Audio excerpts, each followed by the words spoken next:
Okay, good evening everybody and welcome back once again to good old Suzerain. How are you all? Robert, good to see you. Good evening, sir. Well, it's Thursday and I'm sat here not playing football. For a change. Good evening, Charm. Good evening. Excuse me. I've just had my dinner, so I'm free, uninterrupted, till at least 10 o'clock. Finished a day early. Oh, don't rub it in. Mind you, tomorrow, I am working tomorrow, and I've not got that much to do. I'm going to go to the office, probably come back about one-ish, half one-ish maybe, finish my day at home. It's not going to be a taxing day, no pun intended. But, yeah, I would just much rather just get up at 9:30 and have a day off. But hey, don't always get what you want, do you? Jokey Jake, good evening. Took your sister out for lunch in central London. Huh, that'll cost a pretty penny, won't it? Central London. But no, sounds like a lovely day was had. How's my day been? How's my day been? It's been alright. Gonna have a bit of a rant now. Prepare yourself, because precisely 1 hour ago, near enough, I was fuming. There's certain, I don't know, I don't lose my temper that often. I really don't. I'm quite a measured person. I've enjoyed many a frustration in my life. I've had people spitting and kicking and carrying on with me in the police, and I've just sat there or stood there like, oh, whatever, pal, you know.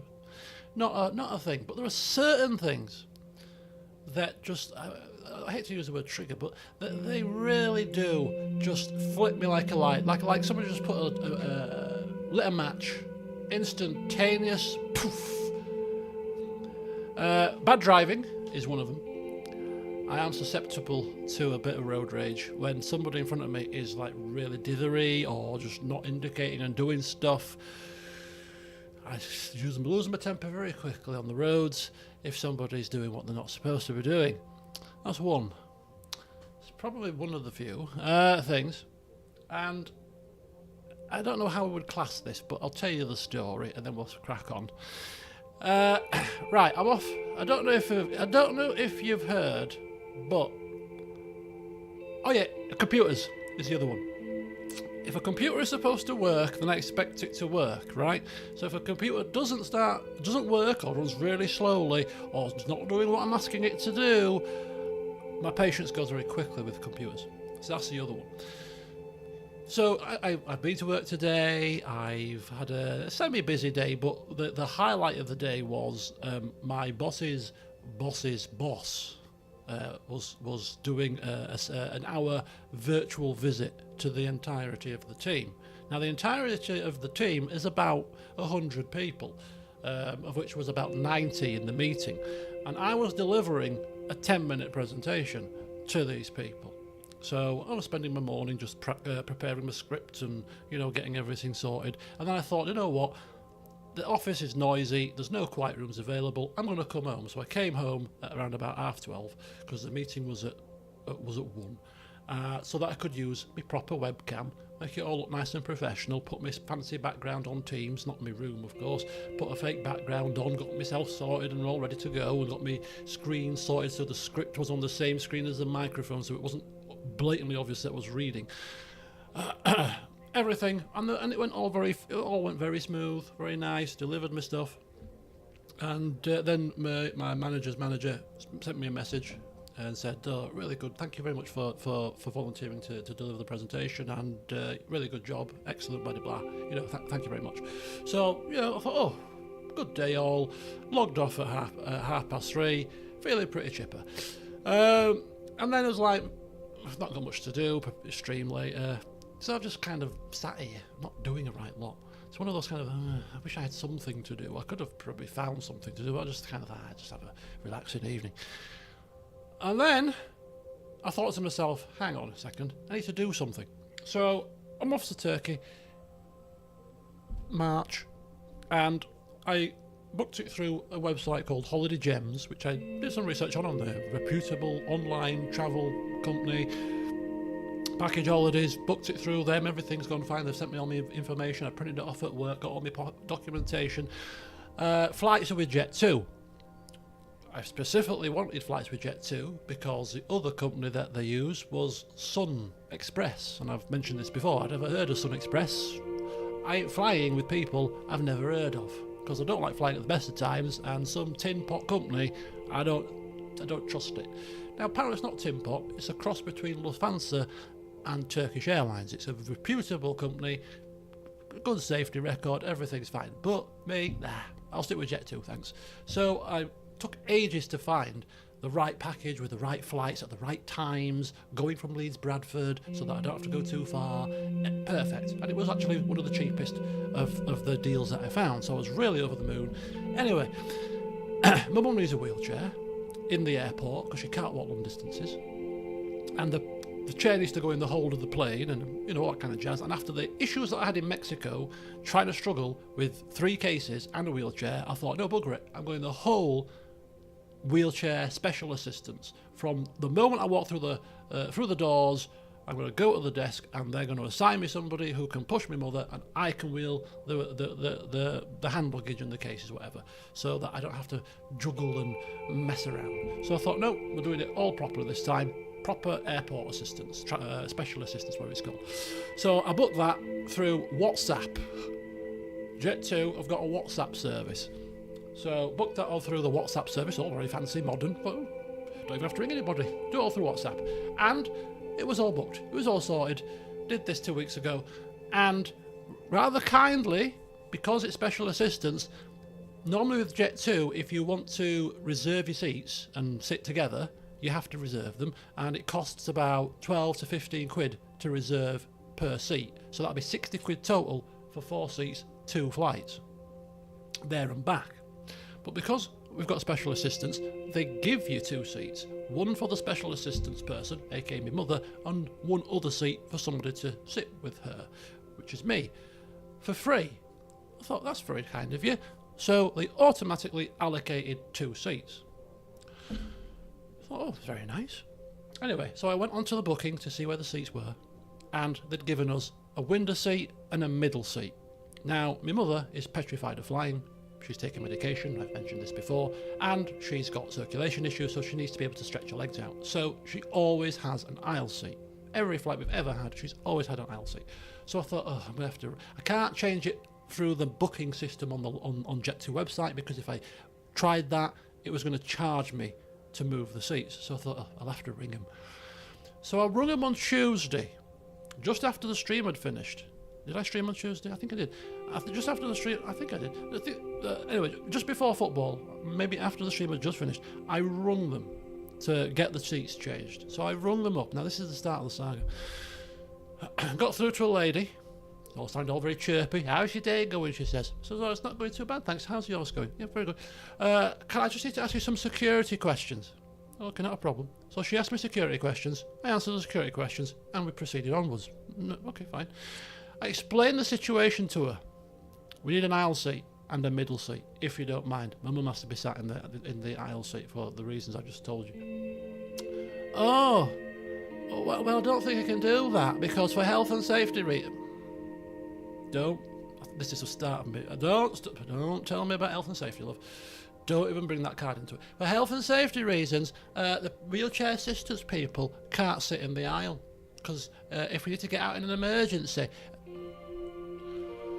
I said, hang on a second, love. I said, first of all, my mother needs a wheelchair for long walking, which is in the airport. The wheelchair is going in the hold of the plane, and when we get to the air bridge, she's going to manually walk on the plane to get a seat. She can walk short distances, so she's not going to be a blocker to anybody for a start. So I was losing my temper with this one. This is the thing. I said, so we need an aisle seat and a middle seat. So So anyway, she was kind enough. She said, "Oh, do you know what I'll do? Fine, it's not a problem." But she says, "I'll put the wheelchair assistance lady in the middle seat and have you as the aisle. But if the cabin crew I said, let me deal with the cabin crew when I get on the plane. It won't be a problem because when I finish with them, she's sitting where she's sitting. Just book the seats." I wasn't as rude as that. Don't get me. I was quite nice. In my head, I'm being rude now because of what happened today. So she said, "Okay, I'll do it. Yeah, do it for you. Not a problem." I said, she said, "If you refresh your booking, you'll see the seats have changed." And she said, "I know, but kindly of her." She said, "Oh, but you've also sat at the back of the plane." I said, "Well," he said, "it's not a problem." She went, No, I'll move you closer to the front." I said, "Oh, if you don't mind, thanks very much." So she moved us closer to the front, and she gave the seat, change the seats. I go play football. I come back from football. I go online to check the seats have been done. And on the flights coming back from Turkey, it's a middle seat and an aisle seat. Perfect. On the flights going out to Turkey, it's an aisle seat and a window seat with somebody sat in the middle. There's nobody sat in the middle at the moment, but there's an empty seat which somebody will be sat in. Well, that's a mistake. I thought I'll have to ring them up again. Not a problem. I'll ring them up tomorrow. I'll get it sorted. I forgot yesterday. Hello, Crazy Canuck. I forgot yesterday, so I rung them this evening at about 5:30. So actually about 2 hours ago this happened now. So, a lovely sounding lady on the phone. Hi! At the start of the situation is, you ring Jet 2 on your phone, as you do, and you don't get through to any ringtone or anybody first. No, they blare at the top of the flipping sound that god-awful song. Darling, hold your hand. I hate it. I'm blaring at you at full pelt. I'm like, for God's sake. So that was going on for at least a minute before we even got to any press 1 for this, press 2 for that. Press 1, press 2. Hold the line and whatever. So, nice sounding young lady, by the sound of it, answered the phone. "Hi, Future Jet 2, whatever's speaking. How's your day?" I thought, this must be part of the script, because the other woman asked me how my day was. I said, "My day's going fine. How's yours?" "Oh, very good, thank you." "Right, lovely. Can I just take your name?" So I give him a name. "Right, okay. And have you got a booking reference number?" "Yeah, give that as well." "Okay, can I just ask you some security questions?" I said, "Yeah, fire away." Name, address, phone number. "Oh, you booked it through a travel company?" I said, "Yeah, I booked it through Holiday Gems." And she went, "Oh, right." She says, "Well, unfortunately, because of security, I can't do anything with your booking." Red rag to a bull. I said, "What?" She went, "Oh, the security answers you've given don't match the booking because you booked through a travel agent." I said, "I give the same answers on Tuesday, and the woman took my booking and did my amendments perfectly fine." I said, "What's the difference now?" Oh, I don't know, but she said, what's the problem anyway?" Well, I thought, well, first start, if you're not going to converse with me or do anything, why have you asked me what the problem is? But I said, right, okay, the problem is, I said, as I explained to you, I said, seat situations, I went through the whole rigmarole about the seats, and I said, so she booked the wrong seats on Tuesday, I just want to change the window seat to the seat in the middle. That's all I want. You don't have to disclose no personal details to me, we're not doing anything about payments, just move the seat. Oh, I can't do that. It'll be reckless of me to do that without you passing security. You'll have to ring the travel insurance, travel company that you've booked with for them to do it.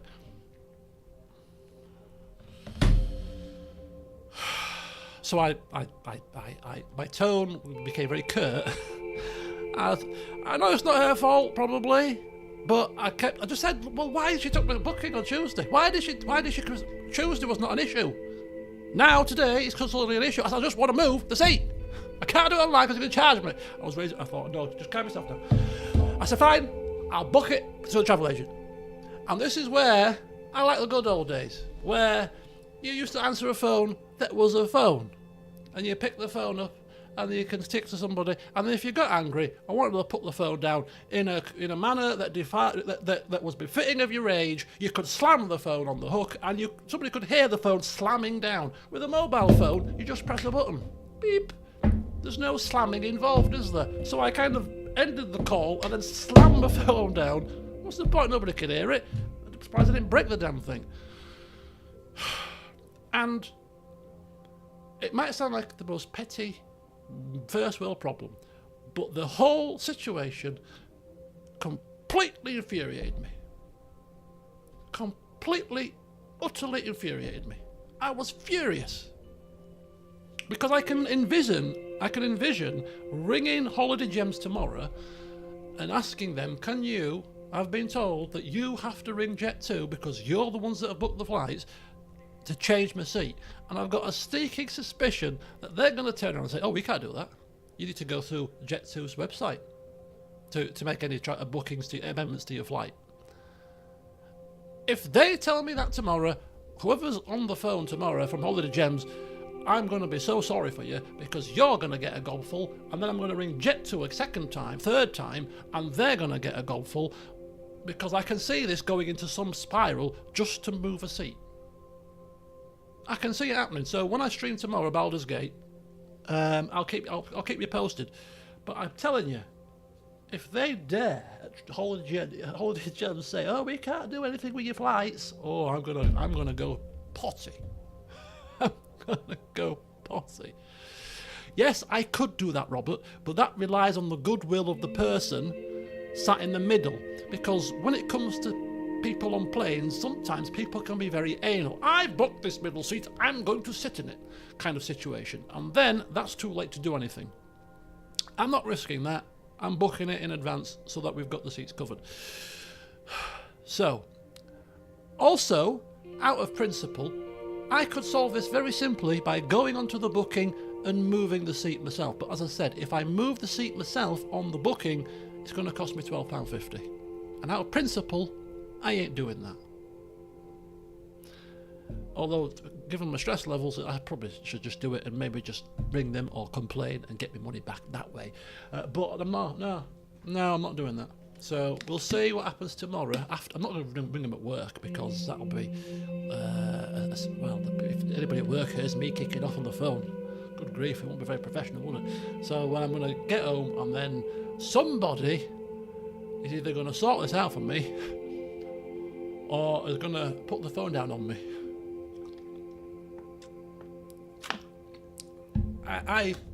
I've never been that infuriated, even speaking to Virgin Media customer service, and that's saying something. Good Lord! And then they had the cheek to send me a survey by a text after the call. Would you like to partake in the survey? I thought I could just score you 1 across the board for atrocious service, but I don't even want to waste my time. How long is the flight? 4.5 hours.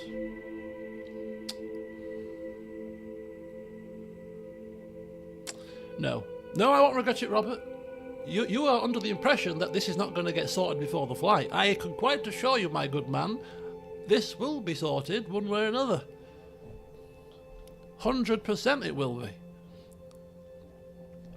So my first port of call is Holiday Gems. My second port of call, Catherine, is exactly what you said. I considered doing that this evening, giving it half an hour and ringing back another time to see what happens. But the mood I was in, if I was told no a second time this evening, I may well have keeled over having a stroke. So no, I thought no, I'll leave it till tomorrow. This will get sorted tomorrow. Maybe I'll have a couple of rums first to calm the nerves. It's Friday, the weekend's here. Have a couple of rum and cokes. Put some music on, soothing jazz music or something, then ring them. How about that? Maybe. But anyway, so that was my trial and tribulation earlier. As I said, not the biggest issue, but I don't know, it just absolutely infuriated me. And I think it's the age-old kind of situation where if you're told no by anybody, it's not nice, is it? But when I'm told no by a company that I've not spent money with them really, but I've kind of have, I suppose. I've spent money with your company. I can answer any of your questions about the booking. Don't tell me I haven't passed security. Anyway, there you go. So now I'm here, I've had my dinner, and I'm much calmer now, so we shall press onwards with ruling Swordland. Yeah, that's what she said to her. You know you're speaking to here, love? You're speaking to a president, alright? Now get it sorted.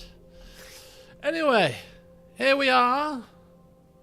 News. I don't know what happened. How did we end the last session? Anybody remember? Yeah, you're speaking to the President of Swordland, love. What's that? Never you mind. It's above your pay grade. Oh dear, bless her. The funeral! That was it, yes. The funeral. I don't know why, I'm saying it with a smile on my face. Yeah, the funeral. It was an awesome time. Bernard Circus's funeral, which we delivered a rousing speech. Very dignified. We attended in person, even though we had the option not to, because it was the right thing to do. So here in the newspaper, it's reporting on the huge crowds of mourners, including the President and other senior Swordish officials. I should think you're balmy. Yeah, Peter, keep your voice down. Oh yeah, Peter was being a bit loud, wasn't he? Joined under a rare display of unity, bidding farewell to Bernard Circus, the poet, the politician who was shot and killed at the gates of the Maroon Palace after Rayne's inauguration ball, with hundreds of police officers in riot gear on duty and traffic barred on major thoroughfares. The normally chaotic section of the city took on a sombre atmosphere. Many of its anthems played from loudspeakers along Freedom Avenue as Swordish citizens of various ethnicities stood shoulder to shoulder, many of them in tears. Others leaned out windows or over balcony railings to watch the procession. President Rayne, that's me, gave a unifying message to all of Swordland by attending the funeral. He paid his respects to Circus and met with close relatives. Rayne also made an emotional speech that touched thousands of attendees. He finished his speech with a quote from Circus. "They did not let us sing our songs. They are afraid of the dawn. They are afraid of hope, but our songs will be sung." Oh, I think it went down well. Mind you, this could be just the press that we've spoke to what's his face about keeping us sweet. What was he called again? The big wig who we just visited in Conriat. I can't remember his name. Clearly not important enough. Conrad. Was it Conrad? Conrad. I think it was Conrad. Thanks for the first letter. Right, Swordland today. President Rayne's last farewell to Bernard Circus. Scenes of compassion, unity and respect were recorded during the solemn funeral of Bernard Circus, which the VP and the President attended.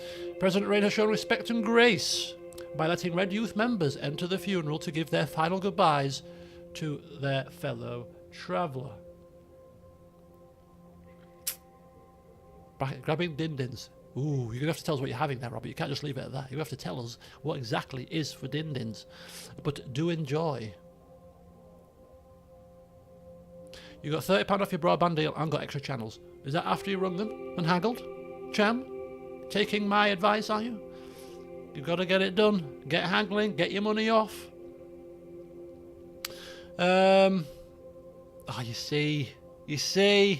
I love a bit of haggling, me. I love a bit of haggling. And free Netflix. Jesus.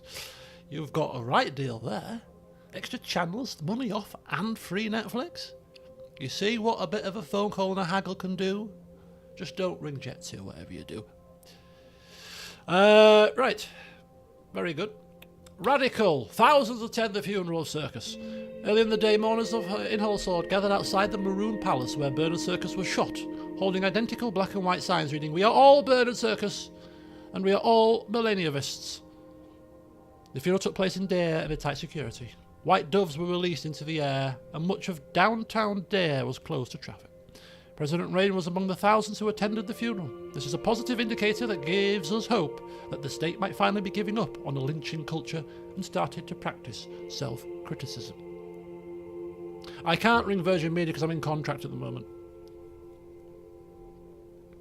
I think it was an 18-month contract, and that was last November.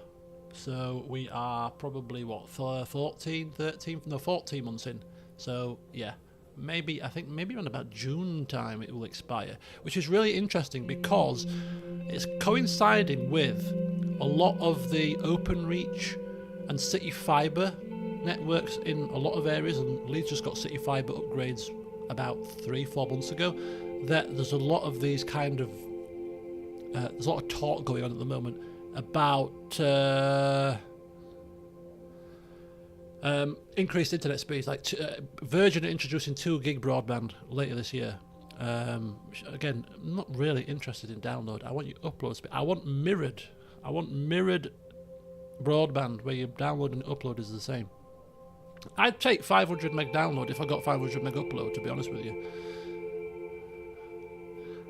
So yeah, but there's a lot due to the upgrading of the systems and the OpenReach and the City Fibre. So when it comes to around about June time and my contract expires, I'm going to be taking a very close look at some deals and basically picking the one with the best upload speed and reliability, of course. But yeah, what we're saying here: circuses, murder, stir debate. Blah blah blah blah blah. Very good. Okay. Well, I think our attendance at the funeral went well. I mean, it's gone better than the growth of the economy. Now, yeah, we're still working on that, but yeah, we've got no personal wealth. We've still got a little bit of government budget to play with, so we'll see what lay in store for us going forwards. So without further ado, Leshaven, briefing on the current diplomatic situation. Brief away. Brief away. So today we find ourselves in the Blue Mansion. Once again, we've been here before, Leshaven's Blue Mansion. An important diplomatic gathering. What the hell is this?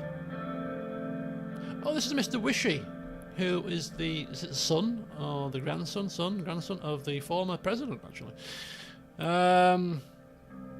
And of course, once a lecturer to me. Now the Minister of Foreign Affairs. He's gently making his way towards my desk. May I sit down, Mr. President? Of course. It's a pleasure to see you, Mr. Wishy. Please take a seat. And you can leave the formalities aside. He looks 100 years old. Time hasn't been kind to the man. Ah, right, Anton, I am used to titles. Diplomacy, jobs, trains oneself. He slowly sat down, taking care not to aggravate the arthritis in his knees. Maybe he is 100. He'd always had an air of gravitas about him, and old age had only served to deepen that. After he settled himself, he regarded me with delight, his blue eyes sparkling. Look at you, Anton. The 4th President of Swordland. What a privilege for me. I still remember the first day you took my class at Leshaven School of Economics. Somehow, the inexplicable ebb and flow of life has led us here, to positions where we can change the course of history. Aha. This, indeed, David, is our opportunity to shape the future, and we will do precisely that.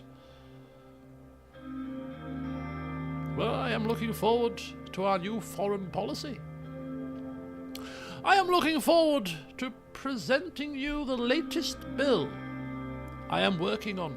The TCPA has turned out to be an initiative that can significantly boost our tourism and culture industry. This untapped value would help us internationally to promote our position. I am convinced it can help improve our economy after discussions with Minister Hall and Manger. The GNA and USP factions are supportive too. I really shouldn't have done overtime hours to get it done, but I really care for position and value of our culture. He starts coughing. For a long time. You all right there with some water, David? Oh, there you go. Option there. Just like some tea, water. Oh, yes, please. Tea and water. Sounds nice. Thank you very much. Marshall's eyes, you've missed nothing, apart from me having an absolute moan and gripe and rant about Jet 2. We've only just started playing. He smiled. Livia brought 2 cups of tea along with a glass of water and placed them on the table. Ah, it seems you still remember how much I like tea. Nowadays it really does wonders for my throat. How is your health, David? Oh, I haven't had any big complications except the usual. After the heart attack earlier this year, why is he still working? Bloody hell, heart attack. Still hobbling along, still coughing along. Perhaps you should retire. Oh, the health complications aren't a hindrance to my work, of course. But thanks for asking. How is the Rayne family doing? Well, yeah, we're slowly getting used to the routine. As time passes, I realize it more. Family is the most important thing in life. We must take care of them. Just then, the door opened. Iosef, who's the military man, Minister of Defence, and Lucian, who is our strategist, joined us for the briefing as the tall case clock hit the hour mark. And we know how Lucian is always on time and always sticks to timings. Can't fault the man. It's always good to be prompt. And there's nothing worse than a meeting that overruns. Especially a meeting that's scheduled at the back end of the day. Who books meetings at 3 p.m?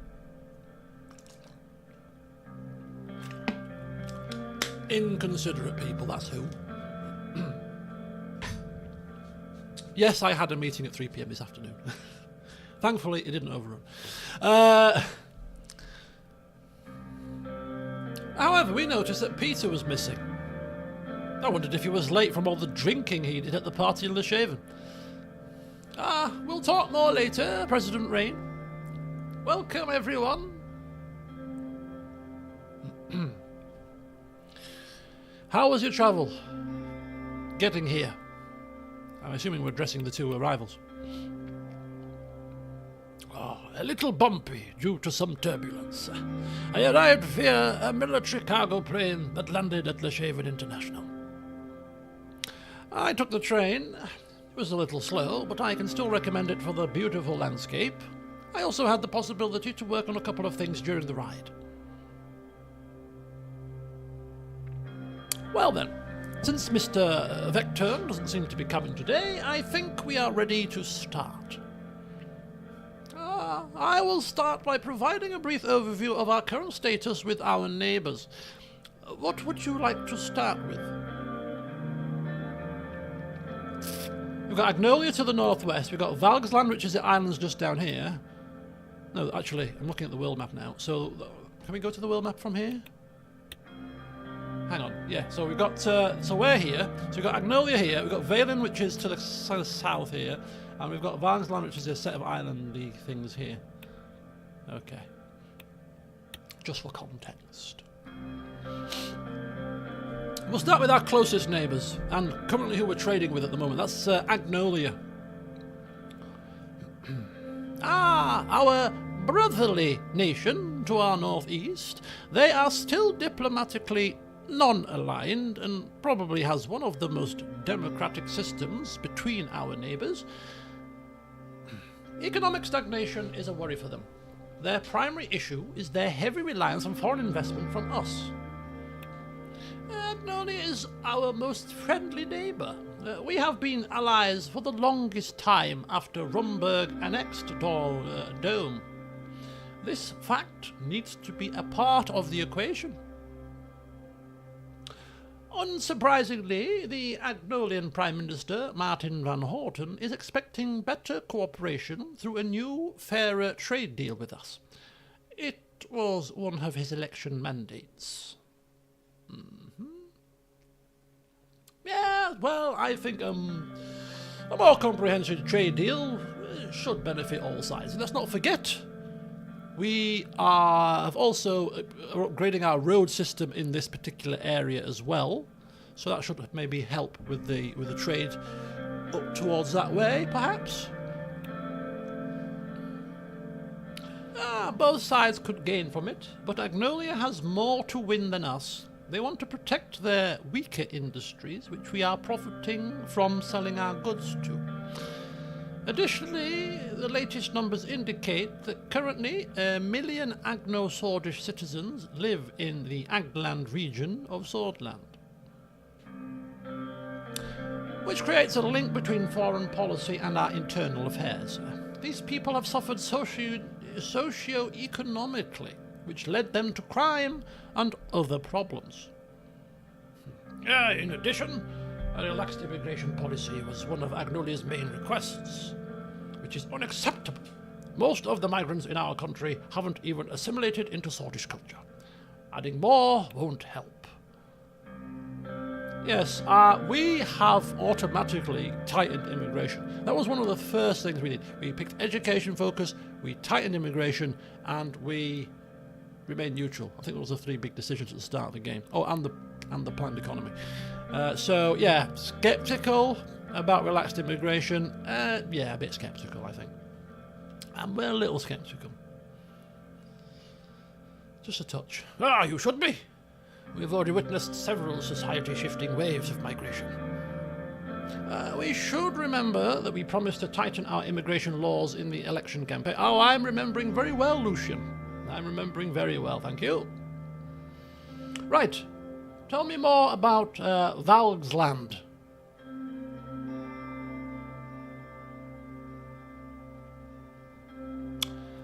Yes, our cousins of old across the Marchian Sea wish to have good relations with us. As we all know, Valgsland is a socialist republic aligned with United Contana. They are an important regional player. It's also the most significant sea power in almost all of Macopa. It is the only country that can rival the superpowers with their navy. We had hostile relations with them after several wars of the 19th century, which we wouldn't want to experience again. Recently, the relationship has warmed up thanks to Emmerich Hegel. As a result, diplomatic talks can be conducted in the future. The Great Fire of Conriat, breaking the ice could be good if we had to rise diplomatically. Shouldn't take any sides between the regional powers. No, do you know what? Breaking the ice. We have remained neutral to start with. This doesn't mean that we can't broker our own friendships as the game progresses. So, yeah, we'll break the ice. You know, open some diplomatic conversations.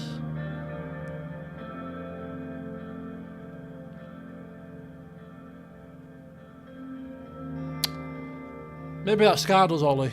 We got a royal telling off for that, didn't we? In fact, I think we got kicked out.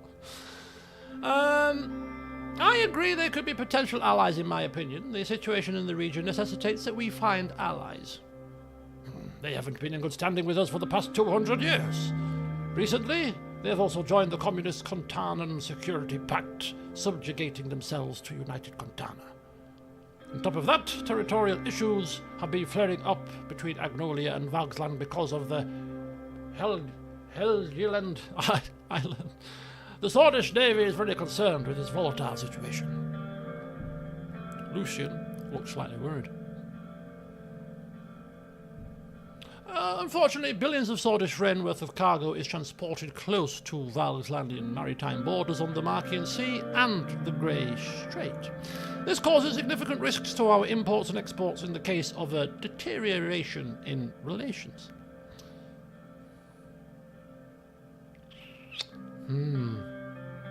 The strait sounds like it is of a high strategic value to us. Iosef, the Navy is keeping an eye on the situation from a distance, right? We are actively monitoring the sea routes and cargo ships. For now, there is no immediate threat, but we don't know what can happen in the future. Okay. Tell me about Wayland, if you wouldn't mind, David.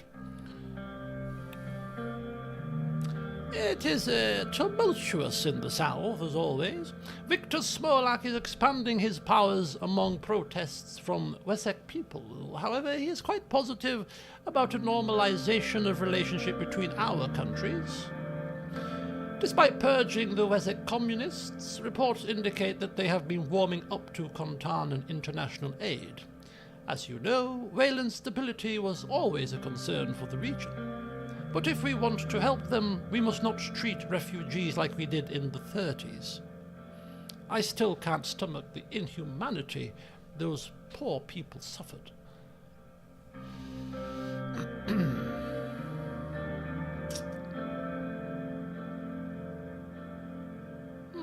Trade agreements could be good, improving stability and increased mutual trade. Although I highly doubt we can have all of our cake and eat it. So I think if we pick one or two, maybe we can't. I don't know. We'll see. Maybe we can. I don't know. But yeah, let's trade with everybody. Trade with everyone. Maybe, possibly. There would be many bargaining chips discussed, but Wayland could be a new partner in the region. We would also invest in stability there. Our main goal should be to avoid a refugee crisis like the late 1920s. That civil war had major security and economic repercussions on Swedish soil. One of the demands of President Smolak was to tighten our immigration laws so the political refugees don't escape to Swordland. There has been a recent purge that pushed many Bludish to flee to Bergia. It is definitely troubling. Gumran Outpost has regained its importance due to this. I'm sure you would remember that winter at the border outpost, Mr. President. He was right. I did remember that winter. I remembered how cold it was when I let the refugees slip through, Ollie, as you just pointed out. I was discharged of my duties as a result by Major Iosef Lancia himself. He's the one that kicked me out.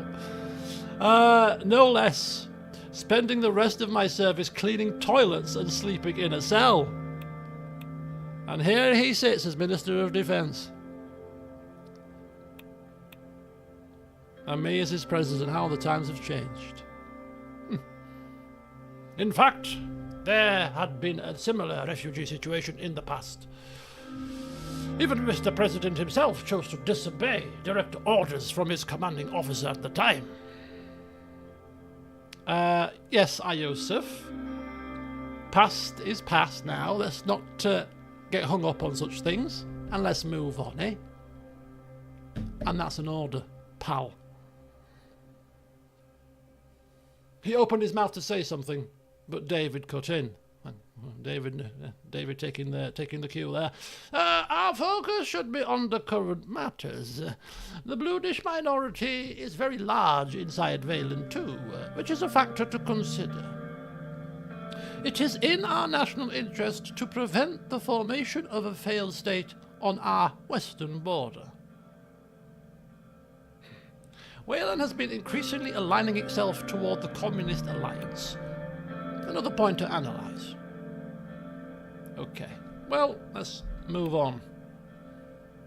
Two important neighbouring countries remain. Lesbia and Rumburg. Which would you like to hear about first? Tell me about Lesbia. Directly to the south. Our southern neighbour is aligning itself more and more with Arcasia. Lesbia is currently led by Prime Minister Patricio Alvarez.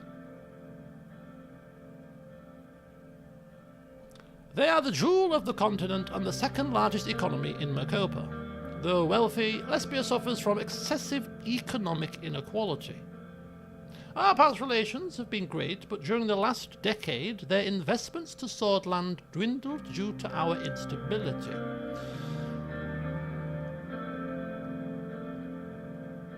Okay, allying with the richest regional nation could be beneficial. This is all kind of just us. Yeah, that could be good. Yeah, that could be good. That sounds promising. We're not committing to anything at the moment, clearly. It could be, but would also mean that we would draw closer to the Arcasia bloc and near the Arcasian Treaty Organization. I am certain that the recession has a lot to do with their retraction of investments. Once they see that money isn't in the picture, they vanish rather quickly because they are capitalists. They have shown a selfish attitude during the Valen Civil War by closing their borders and funneling refugees to cross into Swordsland.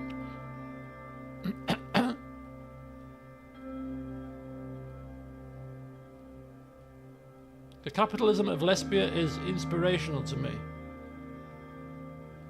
says Mr. Planned Economist here. No, okay. Well, maybe it might be difficult to see eye to eye, but we can't rule anything out right now. Okay? I completely agree. Lesbia has for a long time benefited from us through our old tariffs. They are after exploitation. There are hundreds of very privileged oligarchs who invest inside and outside of Lesbia. Some made significant business investments in the cities of Benfey and Valgan. Okay. Right, let's get to the chase, shall we? What's the situation with Rumburg? Now to the most troublesome nation, Rumburg, a constitutional monarchy led by Queen Beatrice Livingston. I highly advise caution and calculated action against Rumburg. Our military must be prepared. The threat is real. They are strong and have the motivation as well as the means to damage us. We shouldn't give them any reasons to pursue aggression. Yes, I will take heed of your advice. We shall handle them with extreme delicacy. These types of nations will always try to make up a casus belli, a reason to declare. I know what that means, David. I've played CK2, for heaven's sake.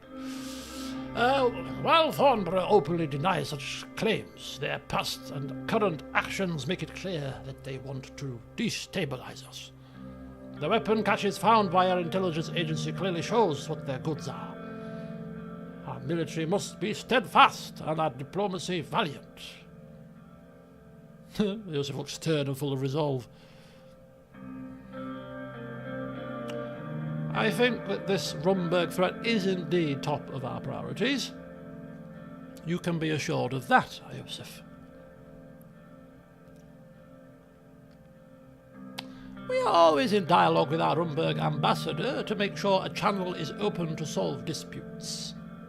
We could use their aggressive attitude against them by convincing the international community. Lucian grabbed the Lashaven Times newspaper and put his finger on the article about the latest diplomatic incident. Their abrupt announcement about the closure of the Rumburg consulate in Lashaven is yet another step in their escalation. This covers the overview of the current situation. We will move on to our trade choice and the response to Rumburg's diplomatic escalation. The sun began to set over the hills surrounding Lashaven.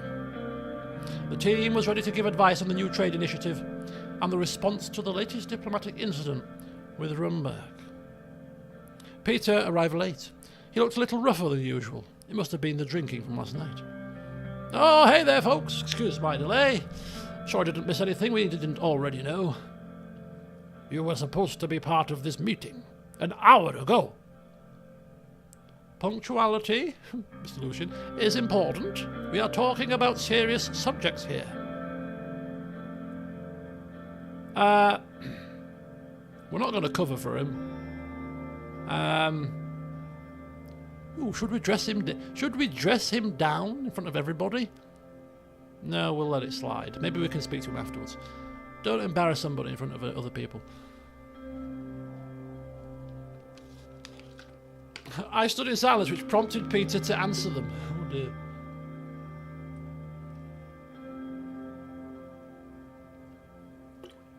Oh. Can you imagine turning up late to a meeting with the president? I mean, for heaven's sake. As the vice president. Good grief. We were taking the mickey about Peter in the last session, but now this is obviously coming into fruition. It was a one-time thing. Let's just get on with it. Lucian and Iosif looked at Peter before David moved away from the subject. The Vice President will be part of the trade delegation, so it will be great to have his input on that subject as well as on the Rumberg incident. Rumberg Consul Sir Bran Harrington announced a closure of the 120-year-old consulate. Now their diplomatic staff is leaving this city to go back to Thornborough. He blamed the lack of security in Swordland due to the assassination and the subsequent protests. But it is obvious that they are making excuses. Bastards! First they close their consulate and then they blame our security? Okay. I mean, to be fair, we had massive unrest. Somebody was shot dead. You know, I can see the point, but the reaction is a bit overblown and unnecessary. I think they were waiting for an excuse, to be honest with you. Agreed. Other diplomatic missions have worked with our security units to increase the protection of staff and buildings. The neglect of President Alfonso and the chaos of the elections delayed our diplomatic efforts. Now there are only 2 Rumberg diplomatic missions left in Swordland. One is the consulate in Dare, the other is the embassy in Holsword.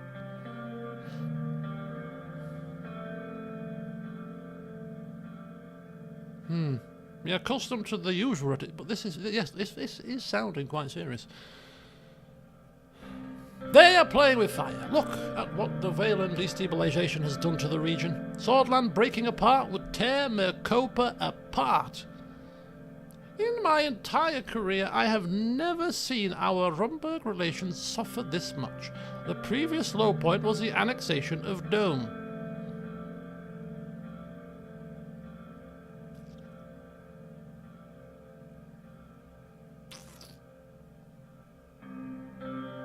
So Dome's the city. Right there.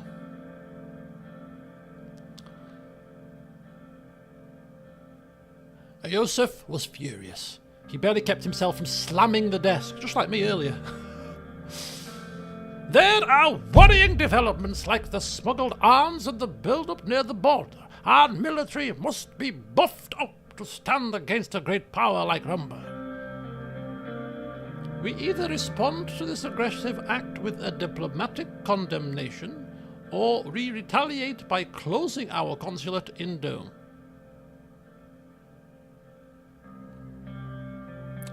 I want to say that an escalation would be risky this early in our presidency.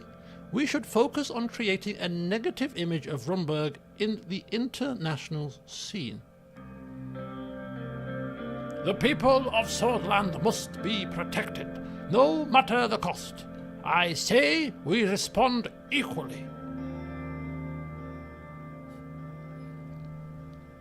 Now, this is not the reason we're going to pick the opposite of what he's saying, but given that he was our commanding officer and he treated us so badly, you know, way back when in the 20s when we were a young private, anything you say, pal, it's going to fall on deaf ears, I think. And you wonder, several years down the line, 2 or 3 years, you never do anything I say. Oh, I wonder why that is, Iosif. Not a clue, just don't agree with your ideas. Worst customer service moment? That's a tough one, actually. Virgin Media it always ranks quite highly when it comes to customer service issues. It really does. Bringing personal grudges into politics? Exactly. Exactly right.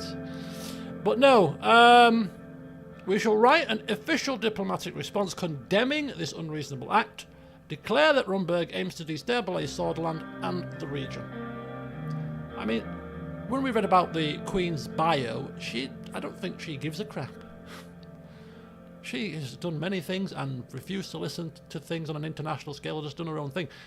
But we'll see.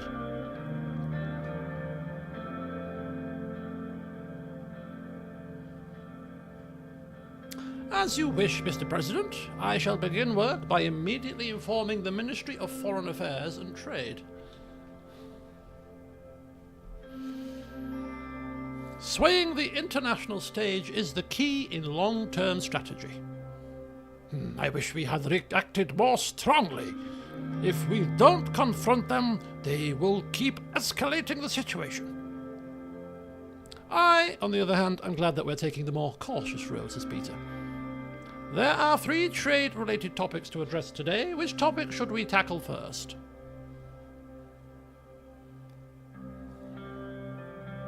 Okay.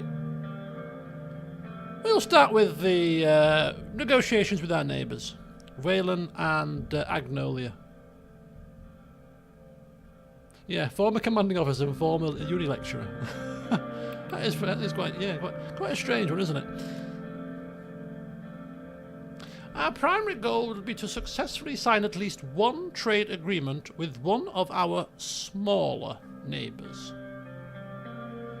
We have 2 options with our trade initiative: starting new negotiations with our old partner Agnolia to the northeast, and forming a new cooperation with Wayland to the west. Okay, start out by telling me about the trade deal with Agnolia. First off, the reason behind this option is more diplomatic than economic. Although of course we can't forego the added economic value, Agnolia is an old ally and a valuable trade partner. The point we are at with the early negotiations is around the steel trade.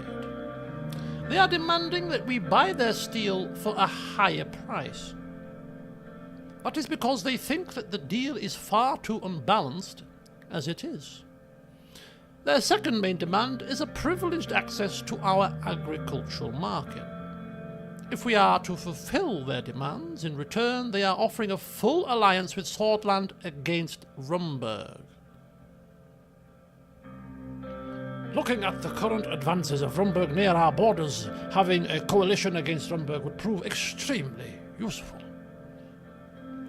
Obviously there will be consequences for entering a full alliance. Mainly the issue is around Helgeland. Valgsland has clear intentions of taking over the island one way or another, and entering a military alliance with Agnolia will make them furious.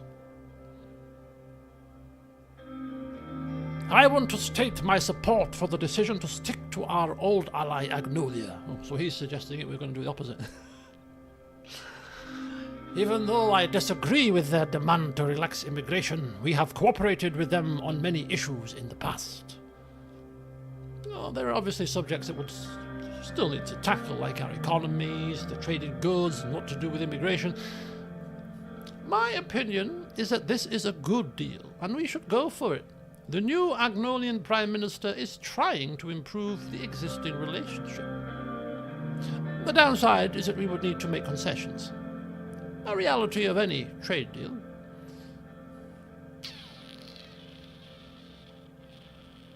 Okay, so basically, we actually lose out from this trade deal if we go into it full gung-ho, but we get an ally, but we also tick off Vansland. Now, their military, indeed, is also weak. But friendly relations, already trading. Okay. I mean, again, this isn't committing, I don't think. This is just us throwing out some random comments here.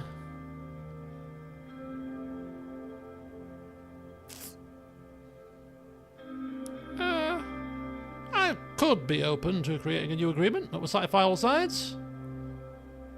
That would be the best outcome. If you decide that Agnolia is a good option, another point is that they have a very democratic system. After the recent elections, the PM has a mandate to arrange a fairer deal with us. Martin van Horten also is an avid supporter of relaxed immigration. Since we said we will tighten immigration, he might be reluctant. Starting the highway construction in Agland plays a part too. Regardless, if we are going to increase our regional influence to previous levels, we might need to make amends with our neighbours. Ultimately, the decision will be up to you, as always. Okay, give it to me about Wayland. Dealing with a fractured country like Valen has its positives and negatives. Although it will be lucrative in the short term, there are risks associated with dealing with such a country. They are proposing co-investment projects and a no-tariff agreement. They are also offering oil in return for attracting foreign capital interests from Swordland. However, it is possible that there will be international ramifications of getting closer with a country like Valen. So, Presidential Republic. I've read this off camera, so I'm just refreshing myself here. Big refugee crisis. It's famous for its oil and diamonds. Arguably one of the weakest economies in Eastern Macopa and a very weak civil rights record with no political freedoms. Worst place in Macopa to start a business in. Okay. Starts looking like it's almost like a one-party state. Not ideal. I mean, everything to me is pointing. There's a couple of hitches with that, with the other not Angland, Agnolia, but everything points towards that region to me. We've started the highway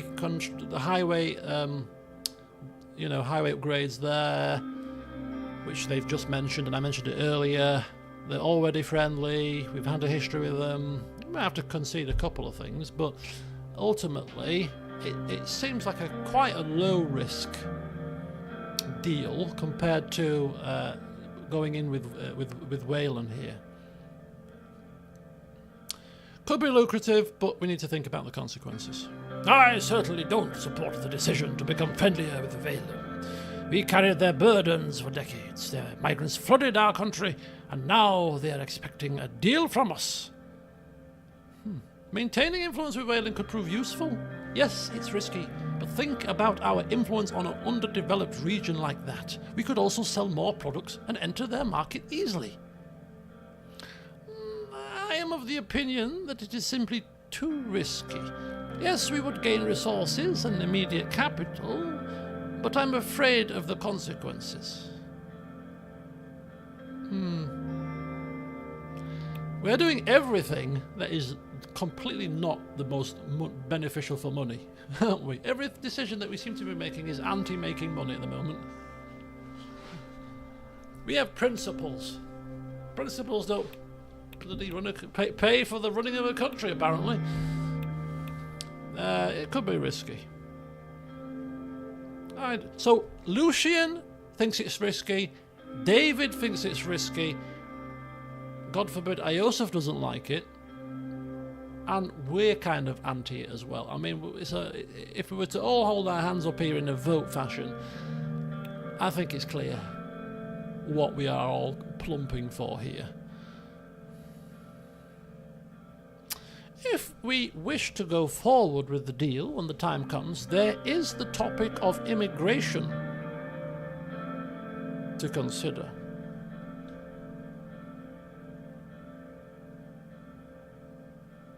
Victor Smolak is a known isolationist.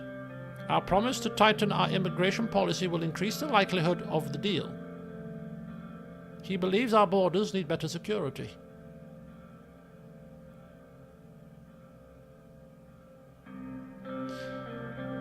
So,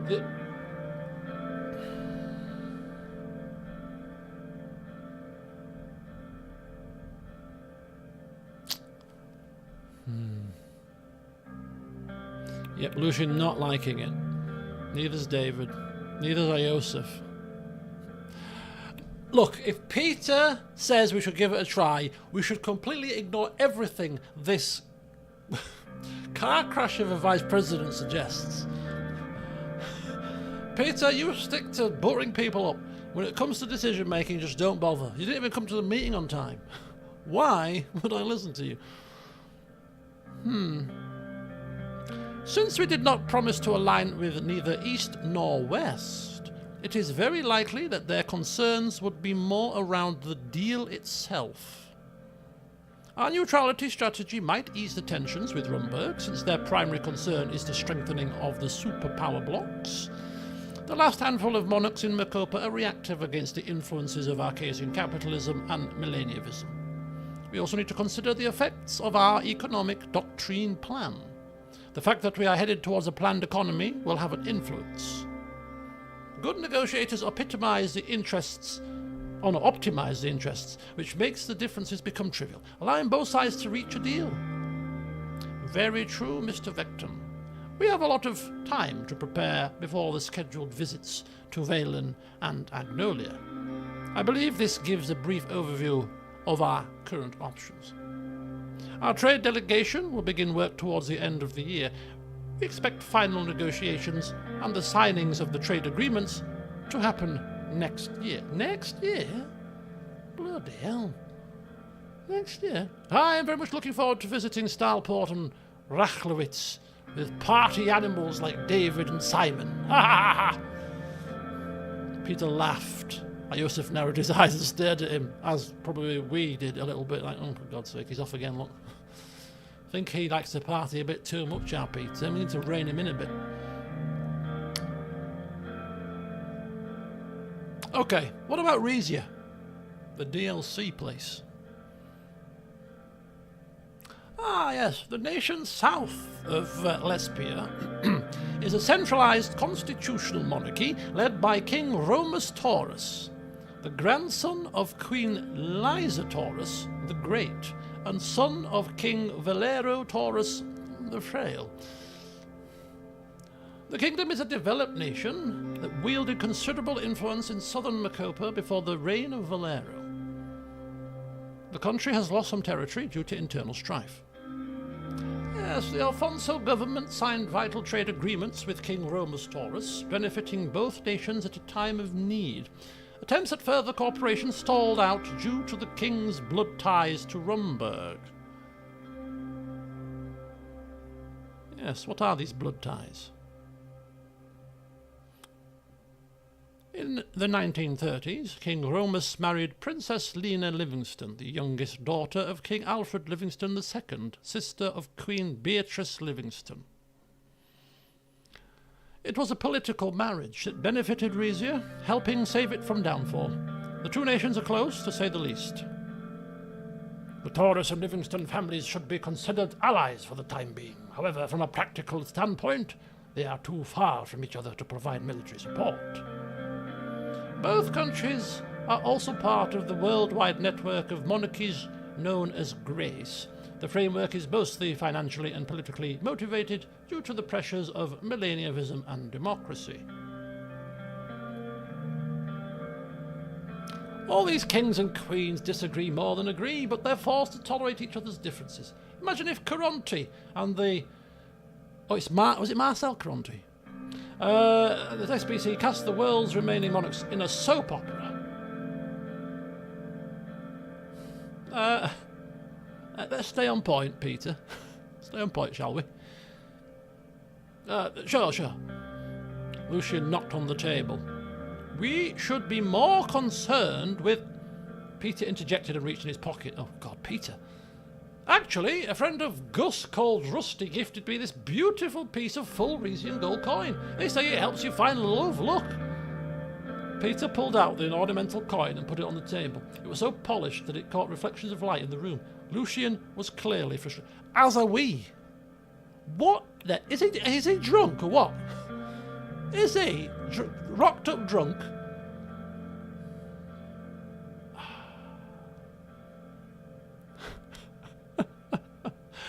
We're not entertaining him. No, we're moving on. As you wish, and thank you. Right. Let's discuss the potential deal. Come on, what's going on? What's on the table here? From what we have gathered, there is no clear offer yet. The interest clearly seems to be more control over the gas produced and sold in Swordland. I suspect this must be related to the recent tensions of the coast of Hales. Mr. Banger is working out the details to get more concrete headline terms soon. Of particular interest are the gas fields in the Narbel area of the Nargis region. That must be related to Gasson operations. Gus has ties with the people around that corporation. Even though there is another CEO, Ewald Alfonso is still chairman. Gasson is a private corporation, a fact that limits our control over any foreign investment. Tarquin Sol's Energy Protection Act of 1933 specifically limits the purchases of Swordish Energy Company shares by foreign nations to 10%. Ewald Alfonso adjusted this law in 1948 and increased it to 20. Anything above that requires us to change the Energy Protection Act. Ewald holds most of Gasson's cards in his hands still.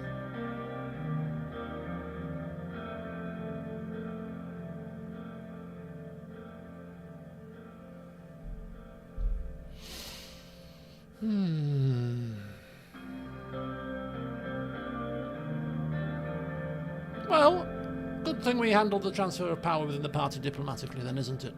I'm sure he will be more open to talk that way, you know, given the fact that we were quite amicable about things.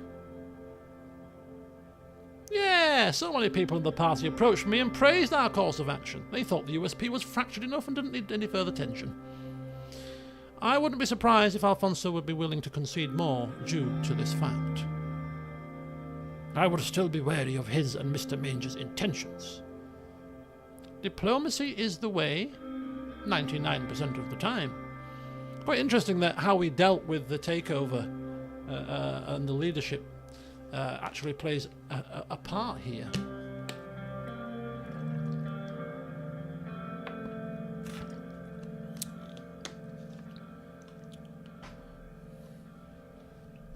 Lucian pulled out a pen and took a few notes.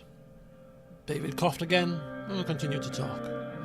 From our diplomatic channels, we can tell that Lespia is still very interested in Swordish petrol, whereas Rumberg wants more gas resources. As a sovereign nation, we must protect our resources. Our energy independence is part of our national security concern here. Gasson handles most of our gas production.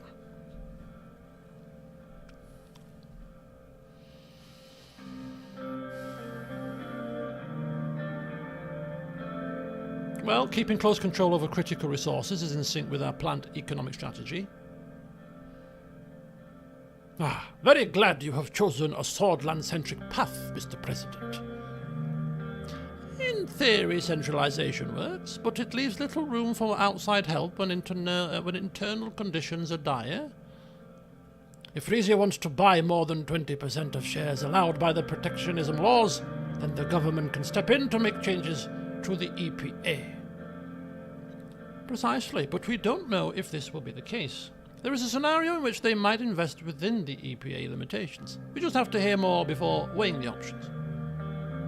They never revealed much about their involvement to me, but I always had the feeling that Alfonso's crew was more linked to Gasson than they seemed. I have information that the CEO that replaced Alfonso is a loyalist. Alfonso still is the chairman of Gasson and the de facto key figure. Additionally, National Business Council Chairman Michael Avon and Minister Gus Manger have shares in the company and preside over the board.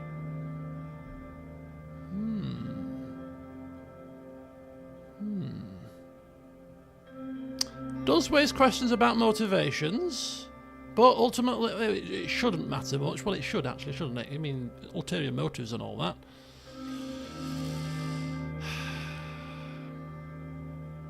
It does raise questions. We'd be fools not to consider that fact. I suspect that the corporation isn't doing too well and they are seeking investments. Any investment into Gasson will enrich the owners, but might also lead to more jobs and growth. Any further comments, esteemed cabinet members? The room went silent and no one stepped forward. It was noticeable how much people respected Mr. Wishy. He carried the soul of Swordland as a symbol of the past. I think this summarises all we know and what we stand to gain, Mr. President. What are your thoughts? We'll wait to see what Mr. Major has to say.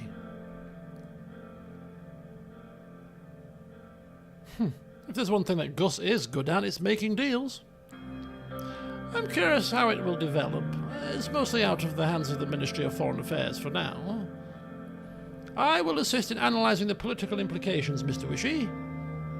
Thank you. Our support staff and I will be working towards the next step soon after receiving more context from Mr. Major. Our ambassador in Port Drazen is in communication with Lorenzo Esquivel, the Parisian Chancellor of Foreign Affairs already. Well, that concludes our meeting, Mr. Rayne.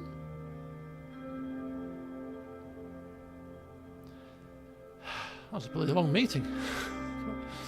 Thank you all for coming. Have a good day and enjoy the shave. I will take my leave then. Sir, the meeting concluded and the team dispersed. Our diplomatic action plan officially began. Assignment started. Republic of Agnolia. Assignment started. Republic of Valen. What assignments? Are they going to be here somewhere? Is there a way to look at assignments? Don't think so. Yeah, miniature Peter. We blame Peter for this. Oh, so there it is. Diplomatic mission. There, look. And diplomatic mission there. David Wish and his team are currently leading diplomatic mission. There and there. And was there anything to do with Reesia or not? Not yet. Okay. Right, we got some news. We got some clipboardy things. Okay, what's this? CSP unveils comprehensive IoT plan for Rika's infrastructure.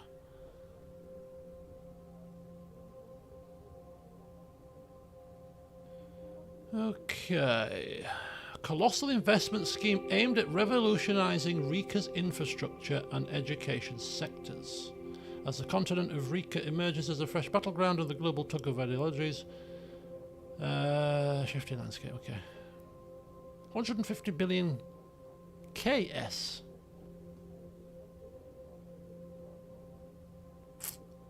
Key projects: upgrading railroad networks, constructing 3 major hospitals and establishing 200 healthcare facilities across the continent. A revamp of the education sector. Plans to construct 150 new schools. Introducing an enhanced curriculum, focusing on science, technology and the arts. So Rika is the continent.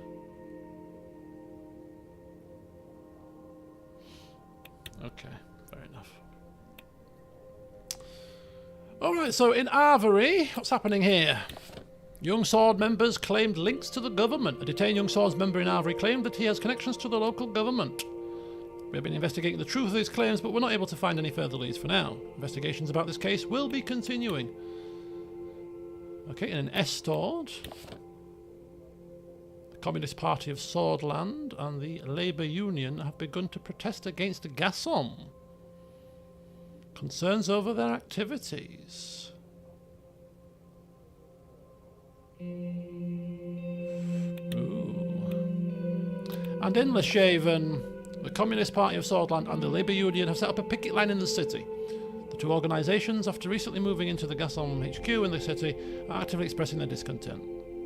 Okay, so they're not very happy with anything to do with Gassom right now. Industrial centre. Oh, look at the highway. The highway's a quarter of the way done. Still expecting there to be some hitch with this highway, because don't forget we're using the Taurus company out with the Taurus construction company, and that was a bit of a risk because they haven't got a track record with many large-scale projects. We'll see if that bites us. Hopefully not, but something's going to happen at some point. You can guarantee it, can't you? Okay, let's have a look here.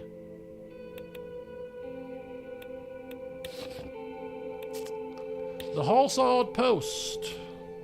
Emergency in Anrika, Mayor announces. State of chaos in the city. It's called for an emergency directive authorising him to use his security powers. We are reporting 20 police officers heavily wounded, 2 police stations burned down and several shot. The city is in a state of emergency and we are trying to restore order. Oh dear, it's all kicking off.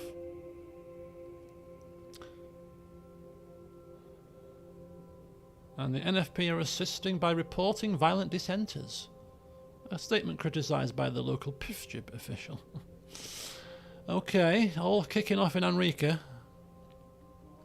Energy Protection Act repeal process begins. A significant development unfolded in the Grand National Assembly as the process to repeal the Energy Protection Act was initiated.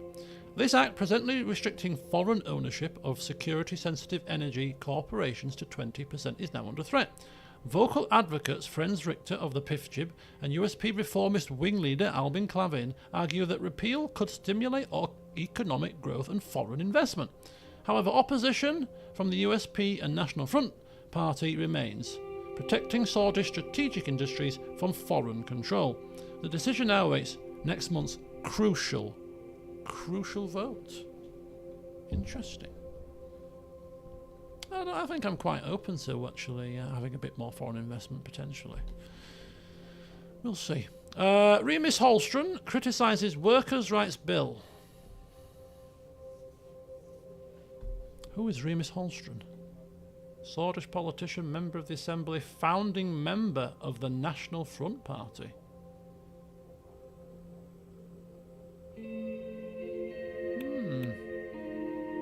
Helped establish the Young Swords too, apparently.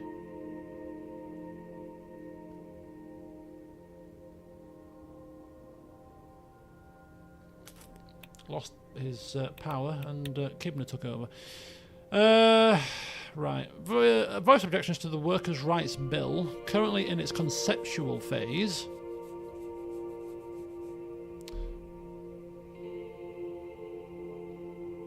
Danny Trejo.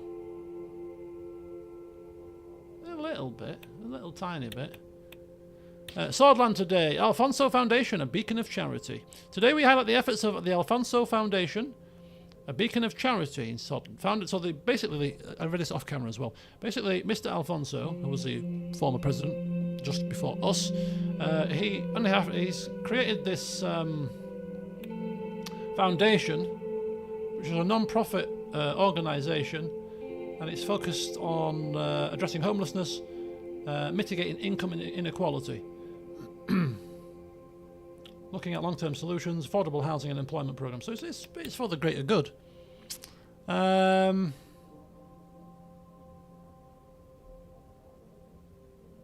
mean, it's telling us this now, but obviously if you read that as early as I did it, then we were well aware of this.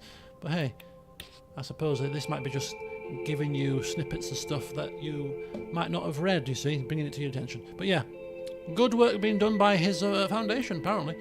Economist calling for an open market, repealing the EPA. The hallowed halls of the Grand National Assembly of Swordland were recently alive with spirited debates concerning the Energy Protection Act of 1932. Franz Richter of Mr. PIFJIB and Mansoon Lek tabled a proposal to repeal it, currently restricting foreign ownership to 20%.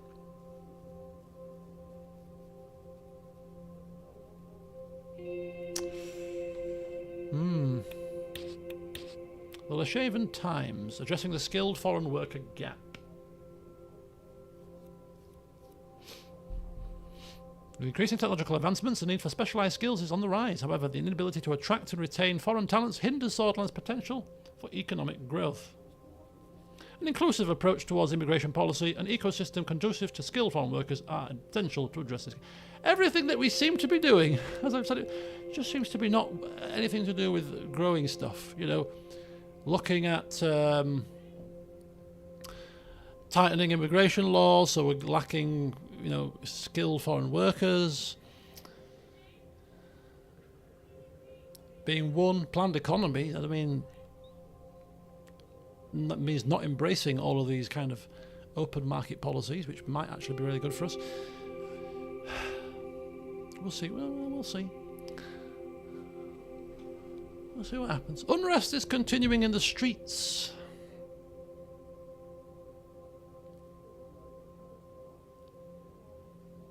Bus stations destroyed, shops burned, people being carried to the hospitals in ambulances. But there were also calm scenes where police forces allowed peaceful protesters from all sides of the political spectrum to make their voice heard and disperse.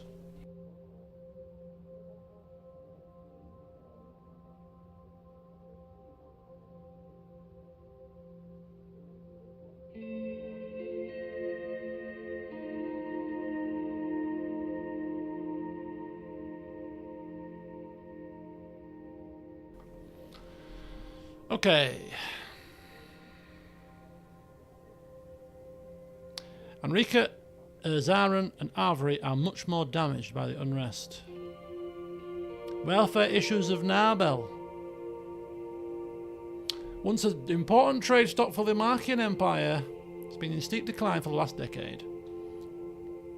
KA 46, a shepherd living near the Cavendish Mountains, did not wish to disclose his real name, made a shocking remarks about the cities and region's lack of healthcare services. He's waited almost 5 months just to get an appointment in the rural region.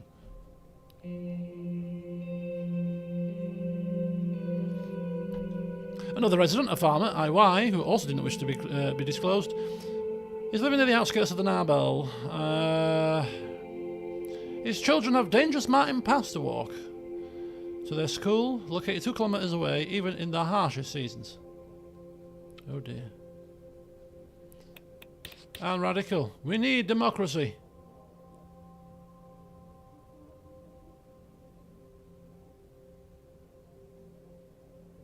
Okay. Will President Rayne stand up to the establishment and listen to the people? We will see.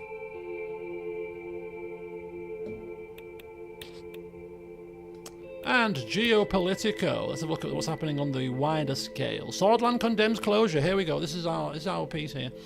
The response to the Rumberg consulate closure in Leshaven was quick. The Ministry of Foreign Affairs sent a strongly worded official diplomatic condemnation letter accusing Rumberg of destabilising Swordland and the surrounding region. Several nations have made supporting statements for Swordland in the Alliance of Nations. It is clear that this letter is not just directed at Rumberg, but to all surrounding countries, observing the serious situation. Energy tensions escalate in Rhesia.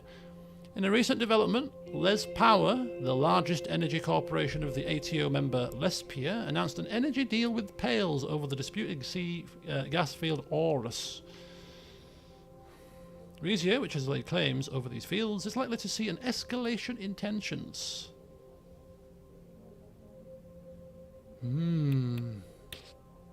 So lots going on. Lots going on for us to take heed of here. Yes, I have been. Oh shoot, what the hell was that? I have been drinking. Look, it's almost finished. I've been sipping away on me juice.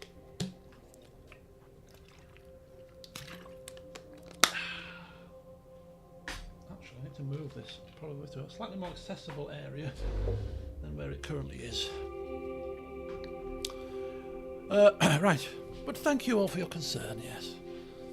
I wouldn't have been talking this much with tonsillitis, I tell you. Right, what is on the agenda today, I do wonder. I'm not liking this line. I'm watching another playthrough as I'm playing along. I'm watching a playthrough as I'm playing, as I do with a lot of games nowadays. And I did notice, although this is one of those games that I find that when I start watching somebody playing it, and I usually tend to watch a video straight after I finish streaming, the music's playing like this, the guy's talking, and I just fall asleep. So I had to watch like one particular video that I'm on now. I've tried to watch it 3 times.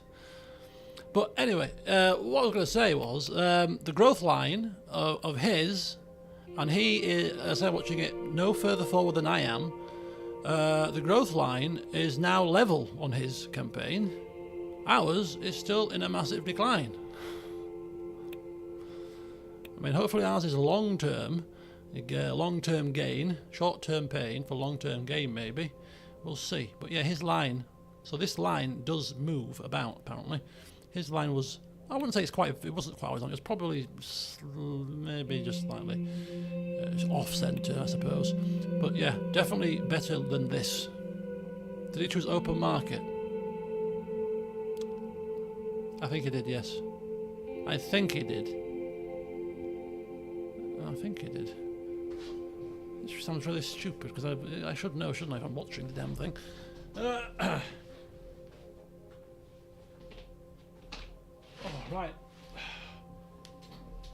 Just kicking my slippers off now. It's slippers off time, which means it's serious business time. Come on, we've got countries to run here. Taking my slippers off. Whoa, whoa, whoa. We'll read the report first.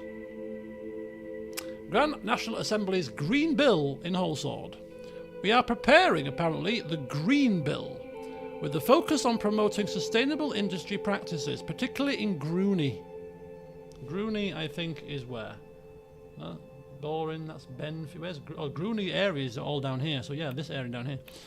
Section 1 of the Act proposes stricter regulations on industrial pollution and waste disposal. It suggests hefty fines for non-compliance, with the collected revenue to be reinvested in environmental recovery projects.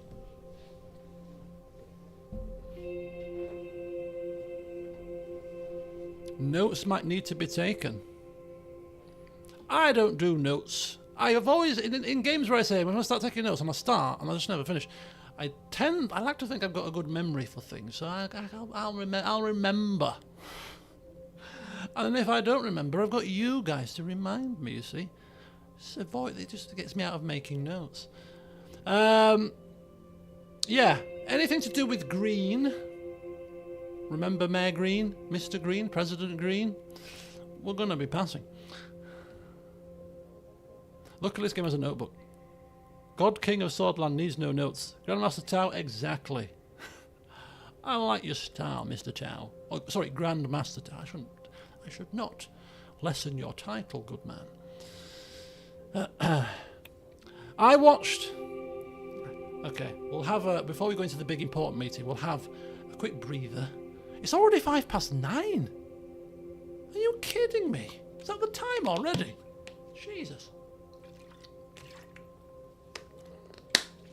Wow. So I was just going to have a bit of a breather from the constant reading, and just tell you about the fact that I don't watch a lot of TV, but when I go to my friend's house on a Friday or Saturday, it's going to be Saturday this week, hence why I'm streaming tomorrow, because she's got her nephews coming over, and as much as I, like to say hello, I might go over and just say a quick hello to them, but I'm not staying, because kids, you know what I mean? No thanks. You look after your nephews. I am going to have some rums and play some Baldur's Gate 3. How about that? So that's what I'm doing tomorrow. So I'll go say hello. But yeah, we started watching a few things now because she's got Netflix and I've got Amazon Prime. So between us, we've got a decent selection of films to watch on a Saturday or Friday evening after we've had our drinks and listened to some tunes, caught up about the week's affairs, had some dinner, had some chocolate, crisp snacks, whatever tickles the fancy, and then we'll retire to the living room with a fire on and the comfy sofa, and we'll put some TV on and decide what we're going to watch. So we decided a few weeks ago that we're going to do. What did we watch first? Oh, that was it. We watched Kill Bill Volume 1, and then we watched obviously Volume 2 as well, which I've never watched those films since I first watched them in the cinema when they first came out, so I've not seen them for years. But yeah, I watched them again recently and thought, oh, they're actually pretty good. No, the first film we watched, it was Pulp Fiction. Pulp Fiction kicked it off. So we watched Pulp Fiction, then we watched Kill Bill Volume 1 and Volume 2, all within the space of about a week. And then we sat there and I was like, oh, do you know what?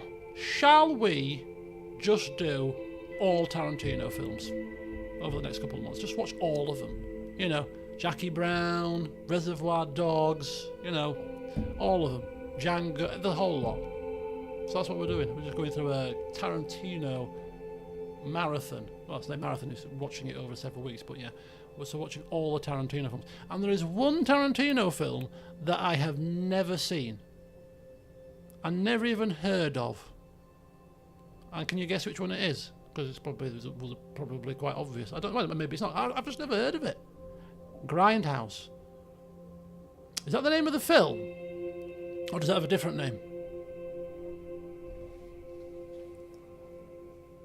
Because Tarantino films, and there's a couple of films that is not quite his film, but he's kind of helped with the film, but not classed as his film per se. Death Proof, that's the one. Death Proof. Never even heard of it. Never heard of it. Never seen it. Never heard of it. And I tried to find it on Amazon and on Netflix, and I couldn't find it. So I was like, that's a bit odd. Was it? So I've never heard of it, can't see it.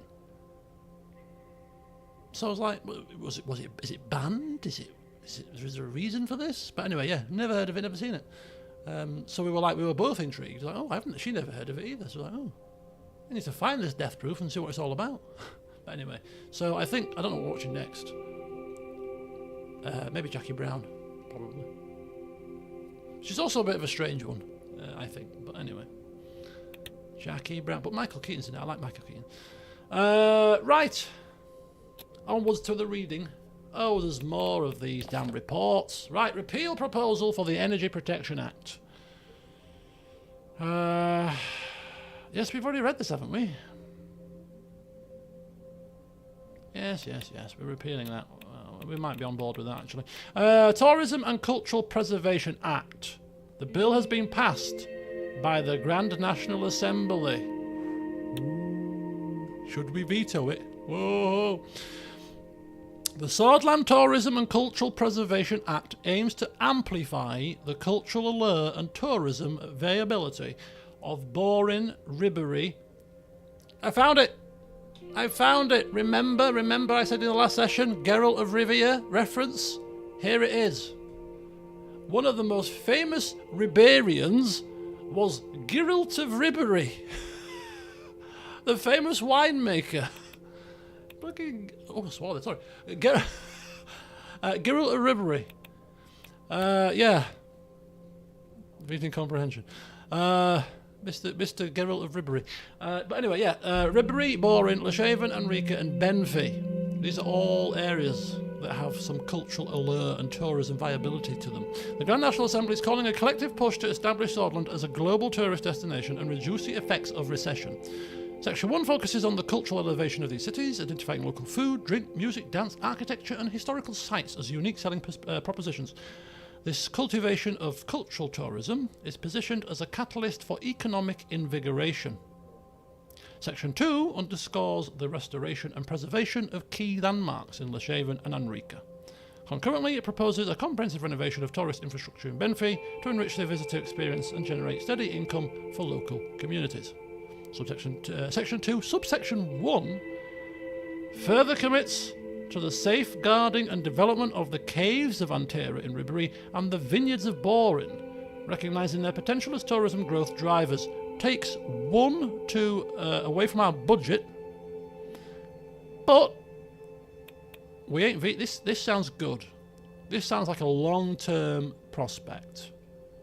You know, I've read every city's blurb now off camera, and we do have some very good cultural spots, caves, you know, tall famous rocks, wine regions, you know, places where people go to swim and all kinds of stuff. So yeah, you know, there are nice places amongst some of the more shady areas, we'll say. But yeah, anything for our friend Geralt of Ribbery. Yes, let him commence more wine selling. Sign away. Start decrease government budget. Situation today. Tourism industry booming nationwide. Woo-hoo. We like the sound of booming. We like the sound of booming. So we've got a Tourism and Cultural Preservation Act. Look at that. Look at that.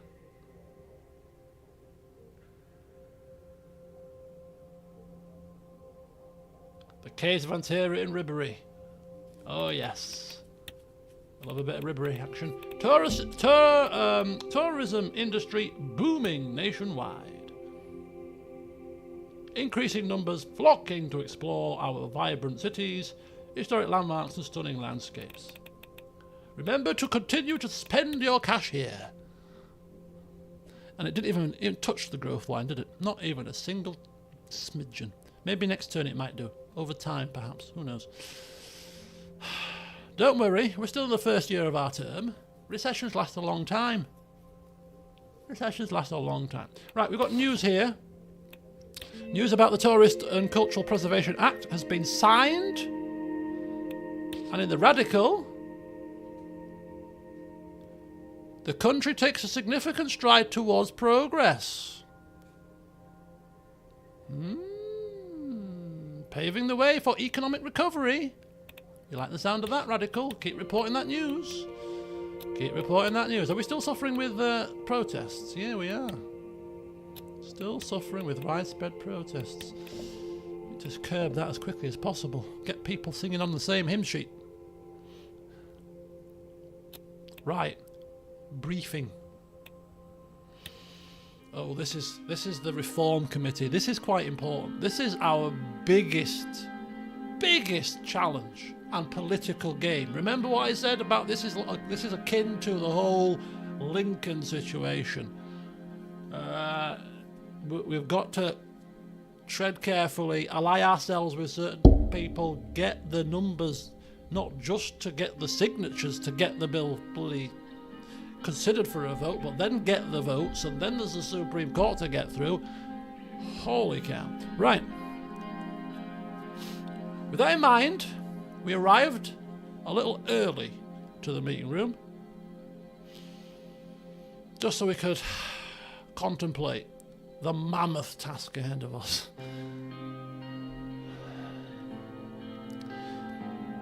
I took a seat on the centre chair and then waited.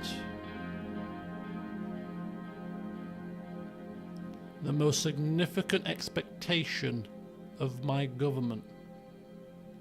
Oh yeah. Most people blame the Constitution for the outstanding problems of the country. On the other hand, the reformists in the Assembly had been getting louder about their demands. What I knew for sure was that I needed to do something about this encroaching chaos before it swallowed me whole.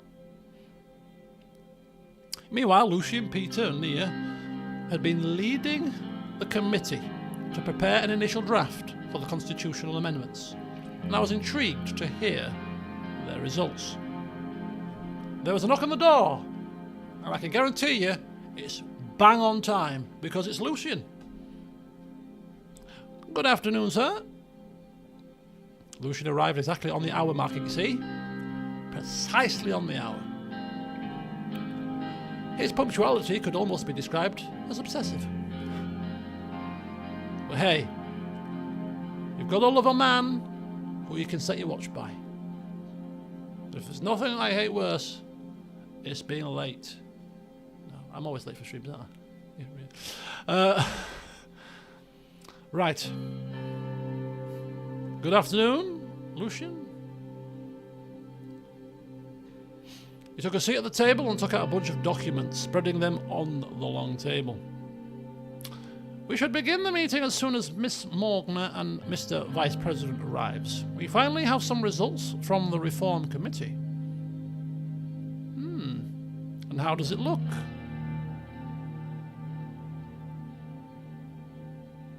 Well, the situation is quite complicated, but I'm sure we will make it work, just like we accomplished many things before. Oh, when you say you binged, I'm assuming you bought the game and give it a blast? If so, did you enjoy? We'll go over the details regarding the new constitution in the meeting. And a few minutes later, not quite as punctual, Peter and Nia arrive. Now, Nia is a Minister of Justice. She's a member of the Supreme Court. After a short chat, everybody sat down and took out their notes. I knew it was going to be a long meeting. A long meeting is lay ahead of us. Maybe we should take out our notebook. Here we go. Might take some notes live on camera. Here we go. Right. Why might I'm the president? I should have a note taker. For goodness sake, which kind of flipping chairperson takes their own notes? Goodness me. I should appoint one of you guys in the chat as an official note taker for me, and then you've got to post them in the Discord server for me to peruse later. That's what I should be doing. I'm the president round here. Goodness me.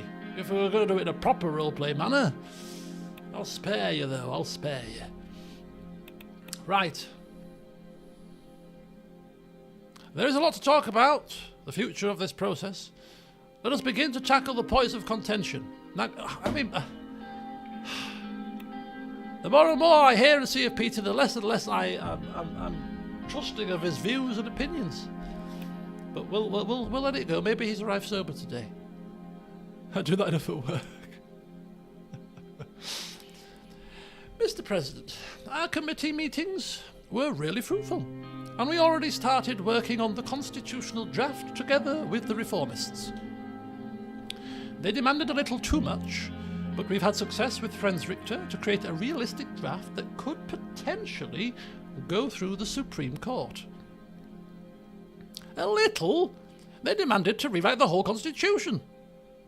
Mr. Richter's deputy even suggested removing the term sword from the Constitution completely. I also didn't like their theatrics, but the requests were definitely not outrageous. They were just not realistic in today's political circumstances. Nonetheless, Mr. Vice President, thanks for your convincing arguments. We seem to have reached a common ground already. Convincing arguments? He actually pulled something off, did he? Goodness me.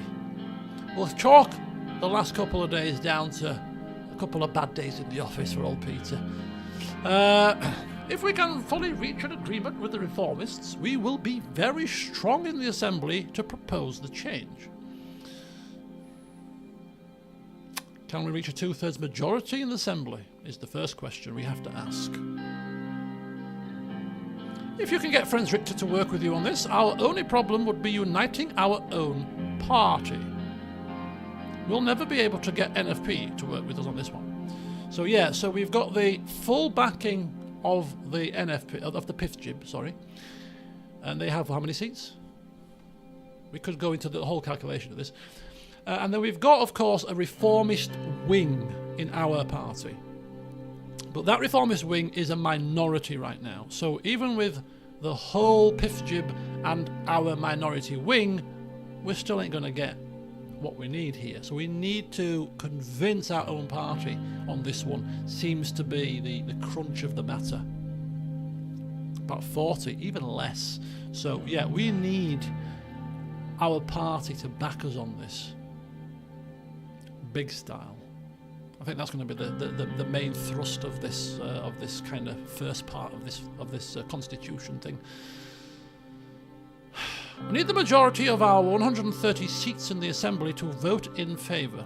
With PIFJIB's full support of 70 votes, oh, so it is 70, we will easily surpass the needed 166.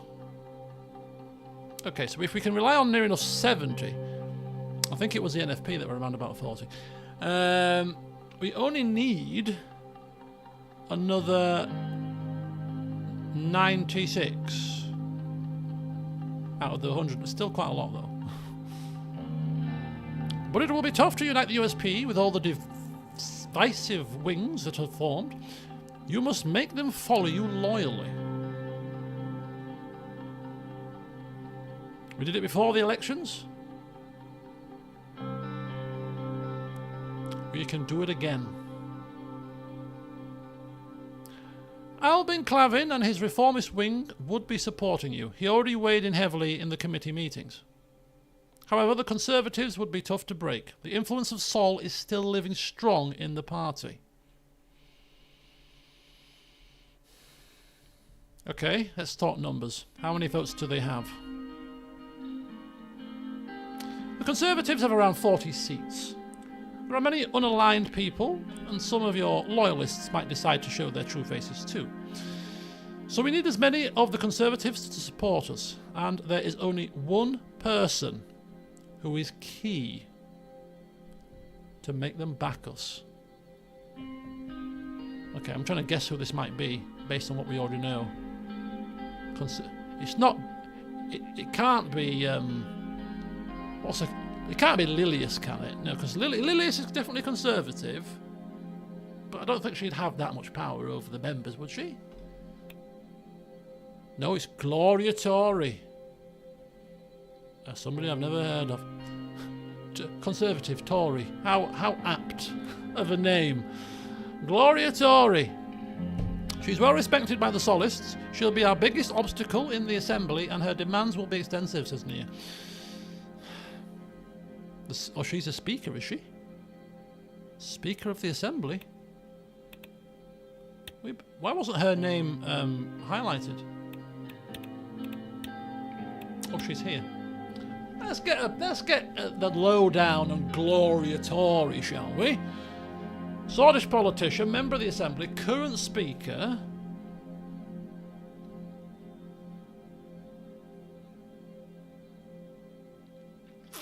Organising student rallies.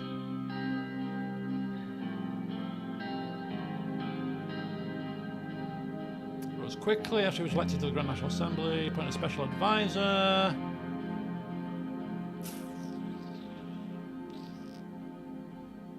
She was in protest against President Rayne. So she was already against any sort of reforms from the previous president. Strong critic of his presidency. She became famed for her obstructions in the Assembly. Tough negotiator. Oh, she's going to be a tough nut to crack. Uncle Mozilla, good to see you. How are things faring? Well, I think we're doing not too bad. I think we're playing it okay. We're playing it cautious, I think. Quite steady, cautious, nothing too out there in terms of the decisions that we're making. But I think we're doing all right. I think we're doing all right. Okay, so that's Gloria Tory.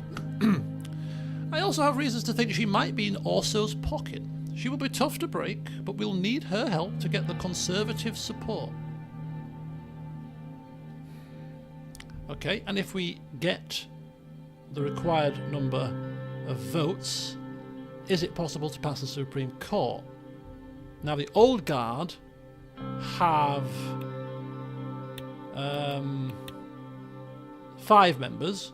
Centrists and reformists combined have 6.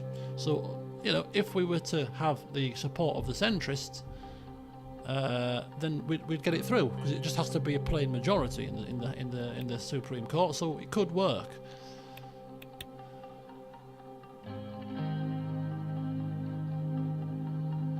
But the Chief Justice, Mr. Orso, of course, would do his best to block our amendment. So he'd be certainly whispering in the ears maybe of some of those centrists that might be swayed to his cause. So, yeah, lots of political wrangling to be done.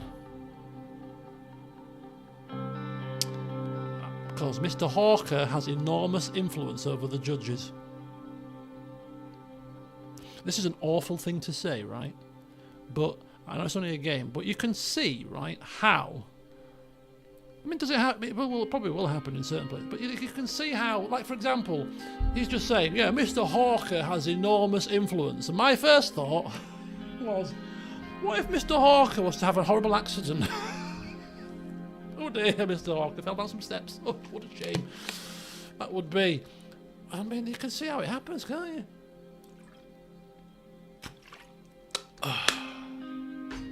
I'm not saying kill him, I'm just mean render him incapable for a short time when the vote happens. Mr. Hawker's in hospital for 6 months.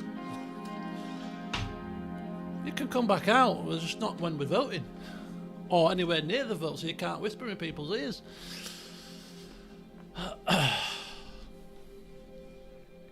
We should reach out to the judges in secret. Some of them might be willing to break rank to support us. All means are to be considered. Slippery steps.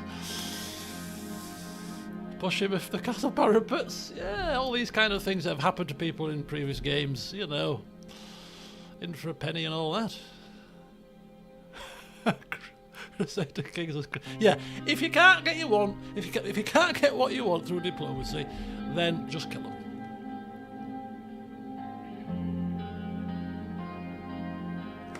If you can't get what you want through just non-violent means, then just turn to violence.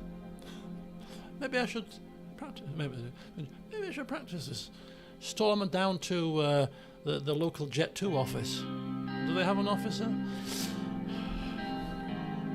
Don't you tell me I can't pass security questions. Right, come on. All means are to... No. I think that's a bit... All means are to be considered. I mean, we can't rely on their morals. Oh, they might support a just cause. The corruption. Don't we have a corruption problem in this country? We have a major corruption problem. As if we are gonna leave it in the hands of they'll support a just cause. Yeah, till their palms are crossed with gold. And then that just cause becomes not a just cause. So no, we need to fight fire with fire here, within reason. Oh, Nia was taken aback by the statement. Hey, Nia, look. Don't take me literally, but what I mean is, we need to be on the ball. According to the Constitution, I am a member of the Supreme Court, which means we already have one vote.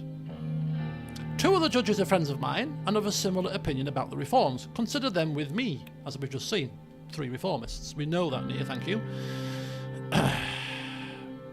So, I'm sure the rest can be bribed.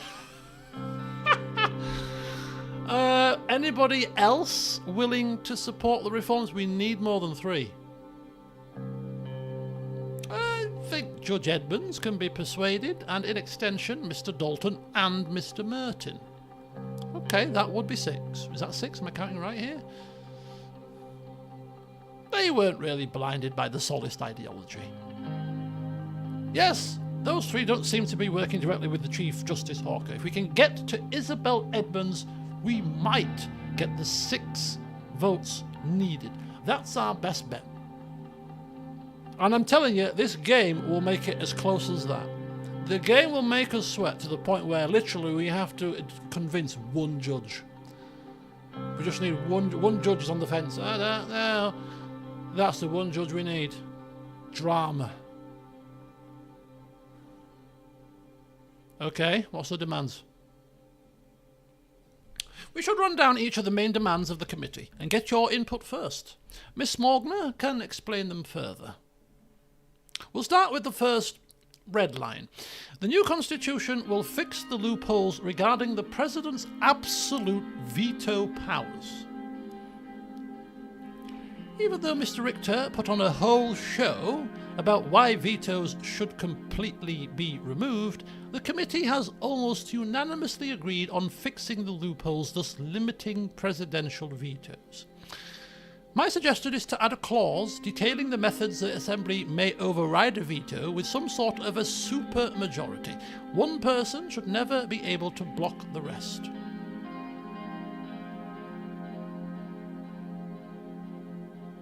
Supermajority. So I can veto, and then if they want to undo my veto,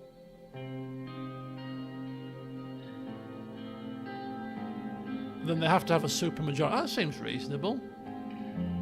Because if I was to veto something completely ridiculously, out of the blue and completely, that's a ridiculous veto. Yeah, but I don't think that's going to happen. I think we're vetoing things rationally.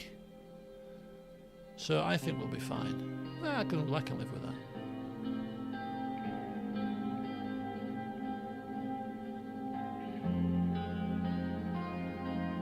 The loopholes give the president too much power. They will not be allowed to dictate the negotiations. I stand in agreement with Mr. Richter. The vetoes should be removed. Now I don't want them removed. I just want the loopholes fixed. So, are we making? We're not making a decision here, are we? Are we? I want this bit. I want this. Vetoes, but with a chance to be overridden with a supermajority. That sounds reasonable. Just I don't want to commit to it. Normally these aren't committing to things. It's just what we're saying, isn't it? Yeah. So no, you know what? Loopholes can be seemed to be quite dictatorial, I suppose.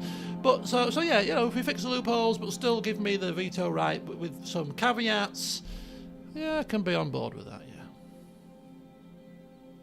Whatever you decide, it's important to get a balanced picture. We will be making history by changing the 29 Constitution of Sol. The second one is about the judiciary. The new constitution will remove the Supreme Court's right to vote on legislation. This is yet another point that was unanimously agreed on by all parties. Tarquin Sol established this rule to protect his 29 constitution. We all know most of the judges are still his pawns. Constitutional amendments will still be very difficult to accomplish with a reform like this, particularly because we will keep the 2/3 vote system to be able to propose a change. However, the judiciary will not have the final say in the amendments. Okay.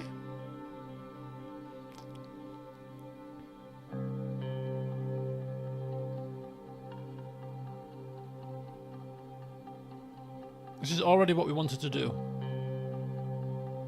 Yeah, we were already on board with this idea. It's fine. Yes, this will ensure that there won't be another politically motivated Supreme Court. Apart from these two critical points, they have other major demands. Oh, here we go. I mean, those two, quite on board with those. I mean, it'd be very easy if we're on board with all of them, but somehow I don't think we're going to be. They want to reform the appointment procedure of the ministers. Mr. Richter clarified that the Assembly should have a say in the formation of the Council of Ministers. That is something that a majority in our party also supports, says Peter. Well, Mr. Richter also talked about abolishing the Member of Honour rights of Tarquin Sol that gives him absolute immunity and makes him a permanent member of the Assembly.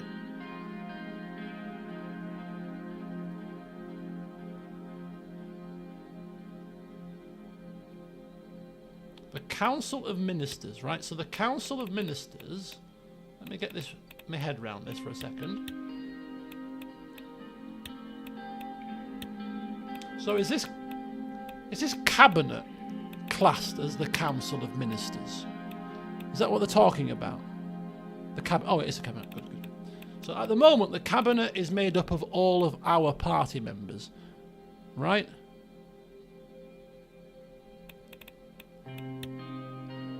So what's he wanting? The Assembly should have a say in the formation. So what's he want? He wants it to be open to any of the members of the Assembly, all parties. Is that what you're saying? Is that what he's getting at?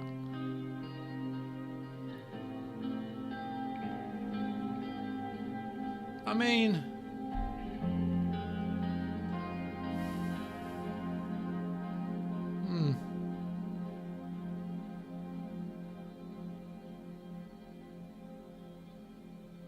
oh, I get that bit. It's not that bit's straightforward enough. At the moment, we pick the cabinet. Richter wants the Assembly to kind of have a say, so they can not have a minister they dislike. I mean, I kind of think it's the president's right to pick his own cabinet.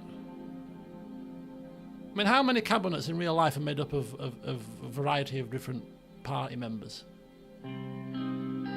Maybe quite a lot. I'm not a political person, I don't know. I mean, in the UK, I don't think it happens. You have the cabinet and then you have the shadow cabinet.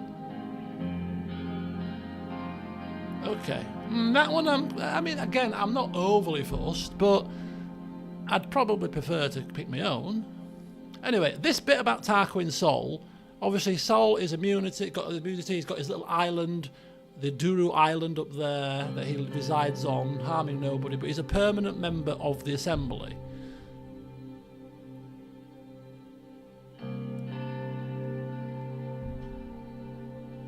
I mean, he's a famous person, a historical person. I know we don't all agree with his methodologies nowadays, but he was president for like 20 years. I think in his little retreat and an honorary member of the committee, of the assembly, I think is... I mean, give him a break. Oh, immunity from... Oh, is that what you mean? Oh, well. Oh, absolute immunity. Oh, I see. Well, that's a bit wrong. That is very true.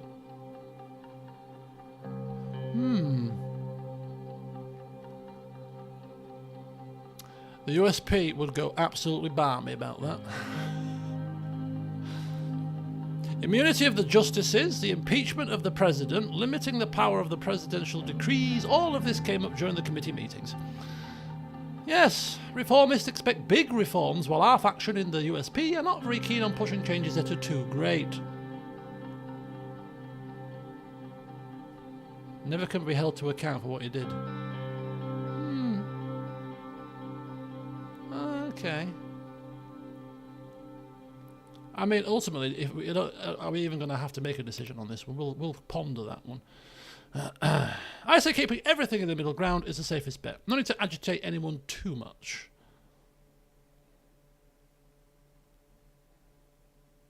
Okay, now, look. We need to look at all concerns. Consider all concerns on the merits before we make a decision. Nothing too rash, nothing too hasty. Give it due diligence. I'll keep working with them and keep you updated, Mr. President. Well, regardless of what Mr. Rayne decides, we will need to work together to push this agenda. Now, we have a better picture of your intentions, sir. I will start reaching out to my contacts to make a draft that works for us. I'll present your input to the committee. In a few months, you would have the draft on your desk to make the final changes yourself. I think this was yet another fruitful meeting, sir. Remember this. Well, what have we got to remember? We've got to remember the fact that they want to get rid of Saul's immunity, that they want to get rid of veto power, the Supreme Court. Both of those are quite straightforward. We're happy with those ones. What else did they say? They said something about other things.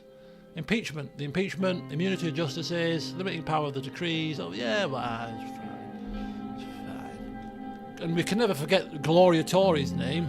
Gloria Tory, need to work on her.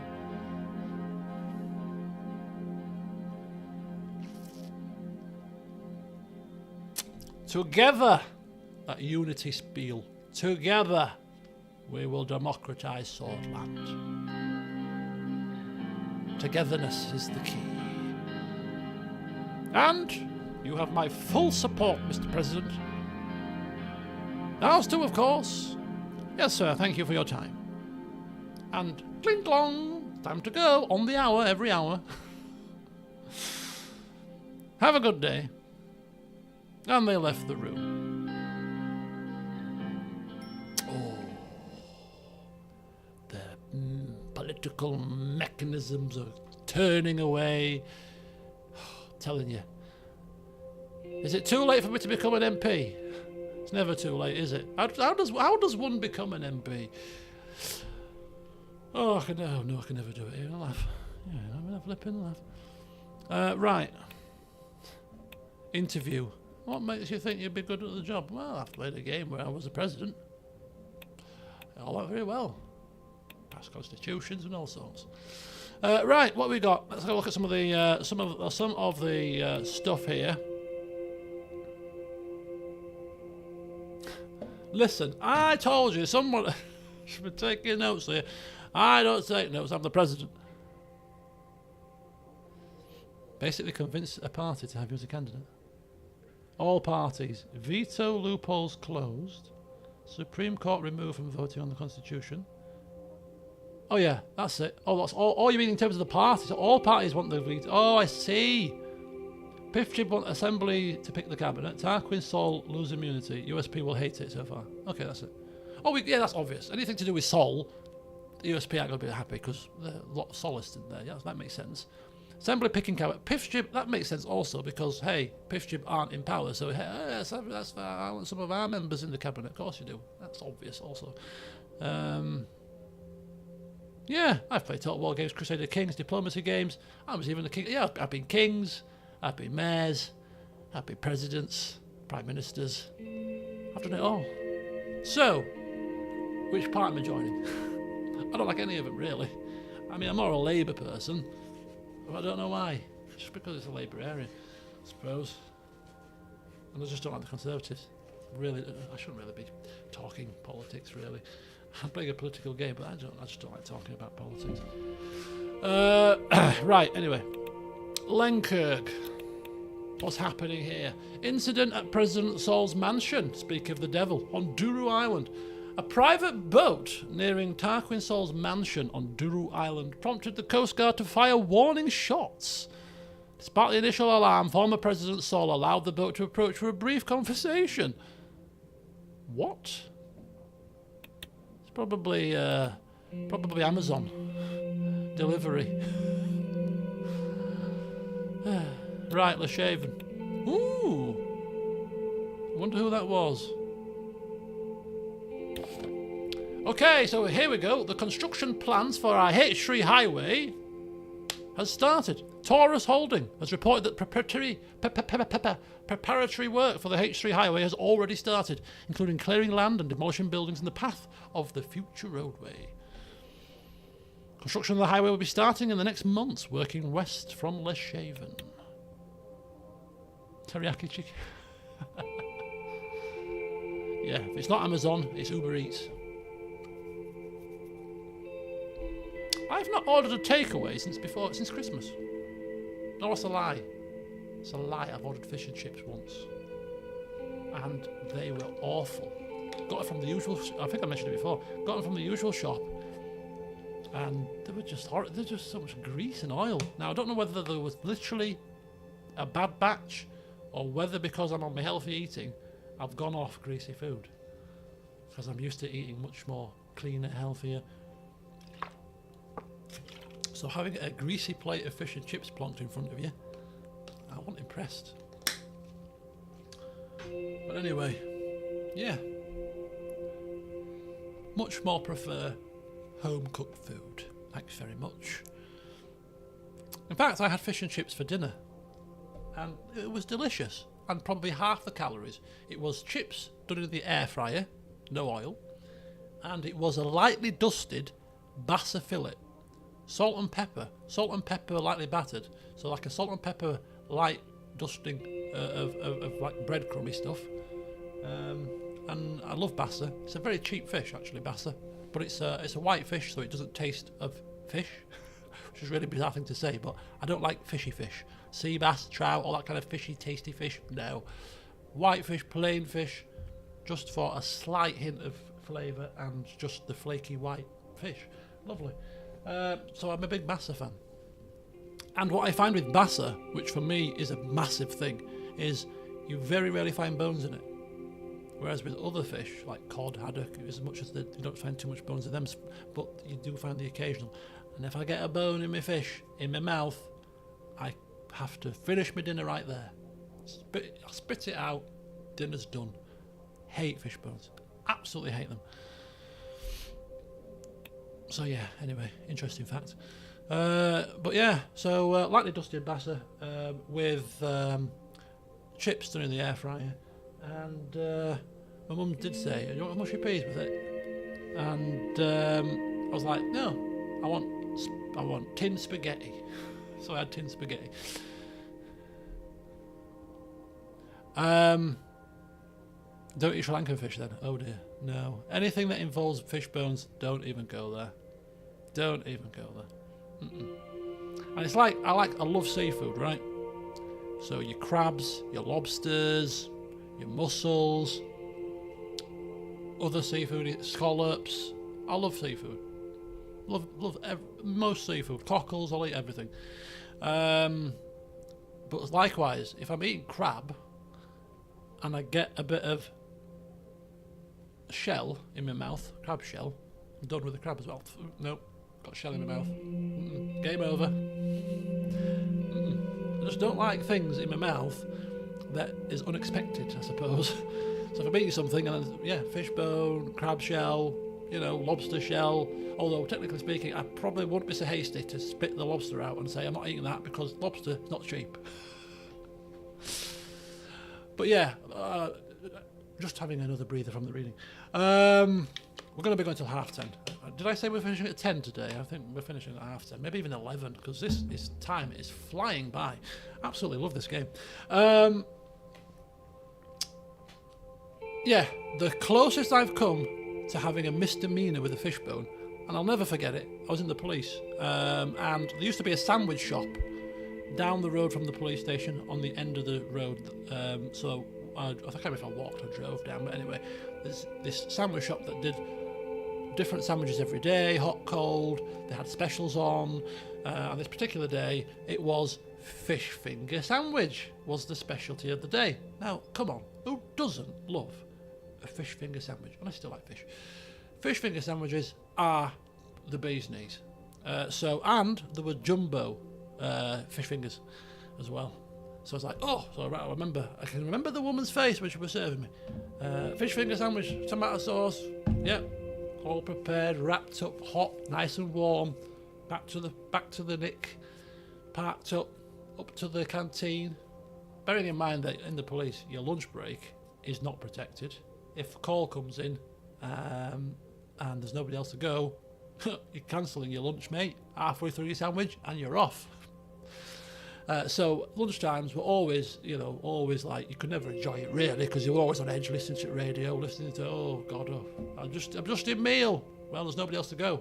Oh, for sake. Put your sandwich away and off you go.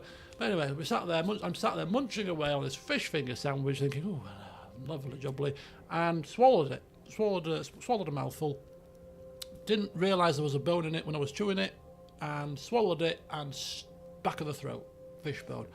Oh my God, the panic. It was horrible. Anyway, it eventually coughed it up. Well, suffice to say, I didn't finish that fish finger sandwich. And I didn't have fish fingers probably for about 6 months after that incident. I eat them back again now, but I didn't eat fish fingers for a long time after that incident. Really put me off them. It was horrible. I don't know whether I was close to choking or not, but it felt like it's the closest I've come to choking, and it was not pleasant, I tell you. Oof. Anyway, on more cheery notes, Marble, Nature Preservation Protest. The Nature Preservation Foundation is protesting against the remaining coal industry, a significant contributor to Swordish energy. The group is voicing concerns about the environmental impact of the industry. Protest is gaining momentum and drawing attention to the need for sustainable energy alternatives. This is 1955 or whatever we were in, 1954. You'll stick with coal, alright? Wind farms aren't a thing yet. Solar energy, not a problem. No, too early. Nuclear, don't even go there. So stick with your coal and like it, or lump it. That's what I say. Right. Oh, we've got news. Let's check the papers. Minister Manger's Rural Development Vision. Minister of Rural Development Gus Manger, Mr. Gasson Man, recently unveiled an ambitious investment plan concept aimed at revitalising Swordland's rural economies and ensuring the nation's food sustainability. Dubbed the Groony Rural Development Investment, the plan envisions judicious resource allocation to invigorate agricultural communities, strengthen food security, and bolster the regional economy of Groony. This multifaceted strategy is indicative of a broader shift towards rural development. Being a rural man ourselves, I think this would go down quite well with us. Power to the rural areas. Gus, doing God's work. God bless him. Right, economists, cooperation with Rumberg, an economic imperative.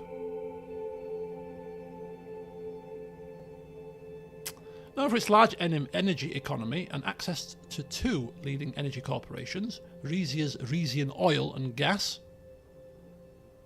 Corporation and Royal Emerald Energy, ripe for collaboration.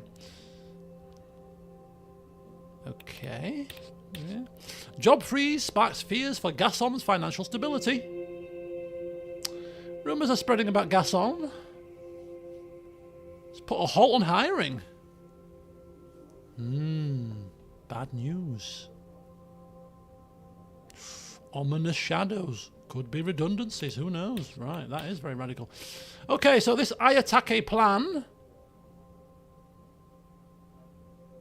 Mixed response from around the world. Western Macopa and Northern Xena display skepticism. In contrast, Rika, of course, has welcomed it. Of course they have, because they were benefiting from it, weren't they? They were getting all the flipping upgrades, weren't they? Schools, hospitals, roads. Hello, Hauler, welcome. Meeting. Ooh, hang on. This could be important. This is a meeting with Chief Justice Orso Hawker. What does he have to say for himself, I wonder? Ooh. Let's welcome him in, shall we? To the presidential room.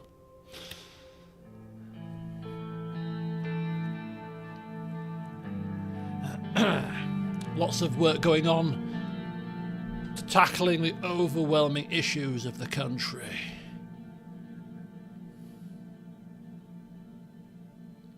Department sending me several documents which I'm required to sign so they can start working on the new decisions that were taken. It's probably a thing about being president, isn't it? Lots of things to sign as well. Can you just sign this, sir? What am I signing? Never mind, just sign it. Okay, fine. You gullible fool. After I sign dozens of them, I close my eyes to relax while signing them. Yeah, whatever, next, just sign. You go, good grief. Can I not just stamp them? Another long day. Do you know what? Being a president's probably very tiring. I don't think I want that job, to be honest with you. The President of the United States is a very well-paid man, I'm sure. But the Prime Minister... Now, don't get me wrong, the Prime Minister is probably not relying, especially this current one, because he's come from a rich family anyway, but the Prime Minister probably is not relying on his income from the job to live on, really. He's probably relying on the many hands in many pies that he or she has got. But the salary of the Prime Minister of the UK is rubbish.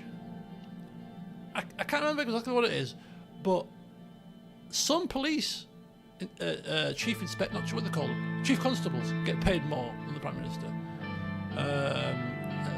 It's not the biggest salary. 150, that's it, 150k, yeah. It's for, you're running the country and you're getting 150k. That is crap. I mean, don't get me wrong, I'd like that salary, but not for running a country. If I'm running a country, I want $500,000 at least. It's rubbish. It's absolutely rubbish to think the amount of stress. But that's what I mean. So it's not. So he's not relying on that money. He's obviously got his speeches and fingers in pies, as I said, that are going to earn him far more than that. But the base salary, absolute crap.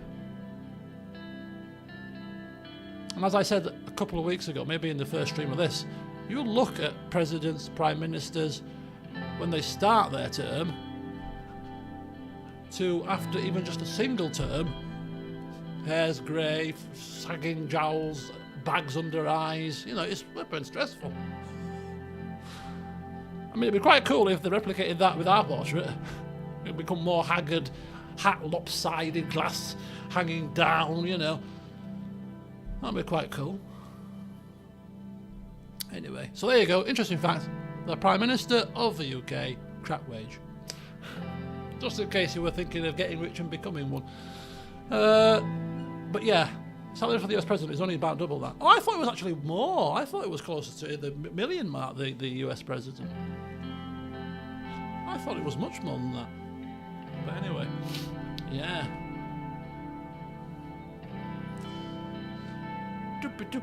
Right. Even though I really wished to leave the palace for the day, Lucian had earlier told me that the Chief Justice wanted to speak to me. We planned to meet in my office in 30 minutes. I waited and wondered just what he wanted to speak to me about. Now, one shouldn't meet the Chief Justice with whiskey on one's breath, I don't think. There's a time and a place for a whiskey. Or substitute that with rum. And it's not when you're meeting dignitaries. No. Or important people. No. I'm not going to pour a whiskey out and then welcome in, my manager's manager. How you doing? Is that whiskey in your breath? No, of course not. We stretch our arms out. Ooh, nice little stretch. Ooh, God, it's been a long day. Where's me shoulder massage? Oh, we look out the window. This is the worst bit of any meeting or any important event. It's the waiting that's the killer. It's the waiting. Looking at watch. My day's finished. This is the equivalent of what I just said earlier. Who books meetings at 3 o'clock? It's the 3 o'clock meeting. I should have been going home, but no, I'm here waiting for the final meeting of the day. So under the Chief Justice coming, for God's sake. Thousands of shimmering lights in the Walsall skyline were mesmerising. Suddenly, finally, I heard a knock on the door. Just some sound effects, eh? It was Lucian. Good evening, sir. Good evening, Lucian. I'm sorry that I couldn't explain the situation to you in detail earlier, sir. The Chief Justice insisted on seeing you this evening. I do not know what he has to say, but it will probably be about the new Constitution. Ah, yes, that. How on earth... Well, how on earth has he got wind? How does he know about it? Like it's a secret. This guy is the leader of the Old Guards. Very dangerous man. Could really put a kibosh on our constitutional reform here. We have to play this very carefully. But I think we've played a lot of our engagements very carefully, so we'll be fine. I think I'm playing this role very well. He will be coming shortly with Judge Mr. Grassi. Okay, who's Mr. Grassi? Oh, we're going to be ambushed 2-on-1 here. So who's Mr. Grassi? I want to know, he's a strong soul supporter. That's all we need to know.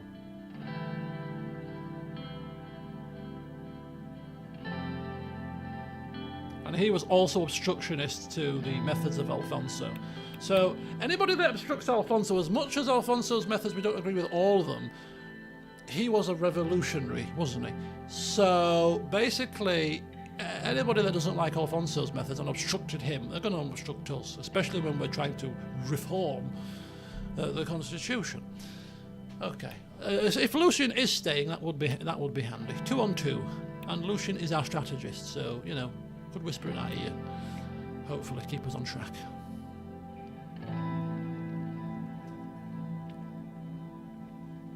Regardless of what they say, I will continue with the new Constitution. That's very correct. That is very correct. Let's not worry about what they're here for. Let's just stick to our guns. They ain't going to cooperate. It's not even a point of wasting our breath. We are pressing on regardless, Lucian. But we shall hear them out. Hence why we're here. Of course. Let's stand our ground and not let them antagonise us, sir. Exactly. We should... There were 3 knocks at the door. And the music stops just at the right moment. Lucian checked his watch. He looked rather worried.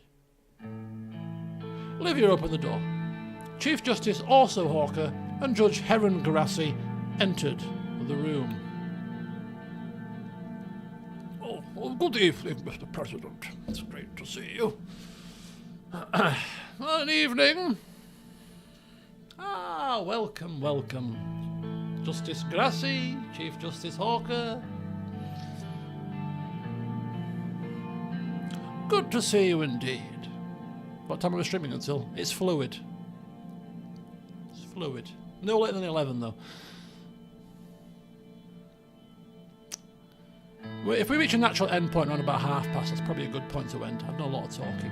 Should probably get a cup of tea. Like poor old Mr. Wishy.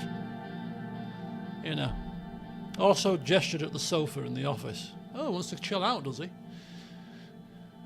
May I? Please. You know what? Let's go whole hog. Gentlemen, let's have a seat. Let's have a seat. Kick back, relax. I mean, I will let them bring up the topic of whiskey. We're not going to do it, but if they ask, well... with entertaining guests. We all took our seats on two opposite sofas. Made ourselves comfortable. Just picture the scene. They're not in their formal garb, are they? They look like they've got regular clothes on. Imagine if they came with their suits on. Power dressed. How were your first couple of months, Mr. President? I hope you're faring well. Yes. No need for pleasantries. Thank you. Yes, very busy, but I'm doing good, thank you. Doing good. Enjoying every minute of it. It will only get busier. Yet, I think you're doing a good job so far. Considering all that's happening around us, with the shootings near the palace, soldiers on the borders. Troubling times. We appreciate your concerns. You probably know why we're here.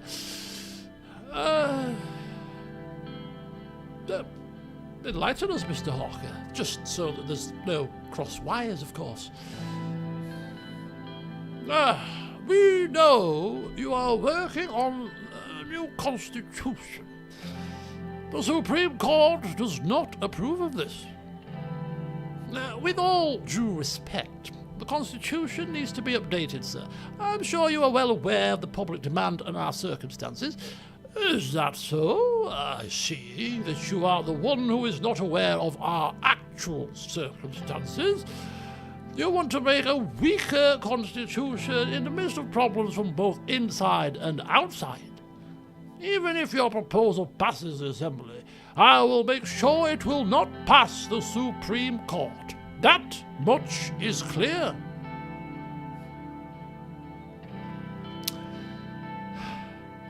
This is not a Jet 2 situation just yet. But you have not seen the proposal yet, Mr. Hawker. Isn't it too soon to be against it? Do you think I live under a rock, Mr. President? I know what goes on. Yet you, Mr. President, seem to be only partially informed about the current situation. Please let us explain the reasons of our stance. Well, please do go on. We are protecting the Constitution because it works, Mr. President. It is efficient and it gives you the authority to lead the nation with swift decisions. Swordland has more important problems and threats that we should face right now, instead of nitpicking about some paragraphs of the Constitution. We have a potential war within our borders. Also signalled Heron with his hand to let him speak instead. Mr. President, I know that you are a busy man, so I will make this quick. We all know that Saudi security forces found stashes of Rumbergian weaponry in the hideouts of Bludish separatists. KA-74s are roaming inside Swordland at this moment. As much as Rumberg poses a direct threat, now it's clear that they are also intervening in our country and weaponizing our minorities against us. It's not unprecedented to think that the Blues will start their terror again with their new toys. Not to mention the fights that broke out between the left and right wing after the shooting of Bernard Circus. Communists are rising with the support of United Contana. The chaos is imminent for Swordland. And sadly, we don't see the administration taking the necessary precautions. You said you will not focus on military during your term. Under current circumstances, that cannot be tolerated at any cost.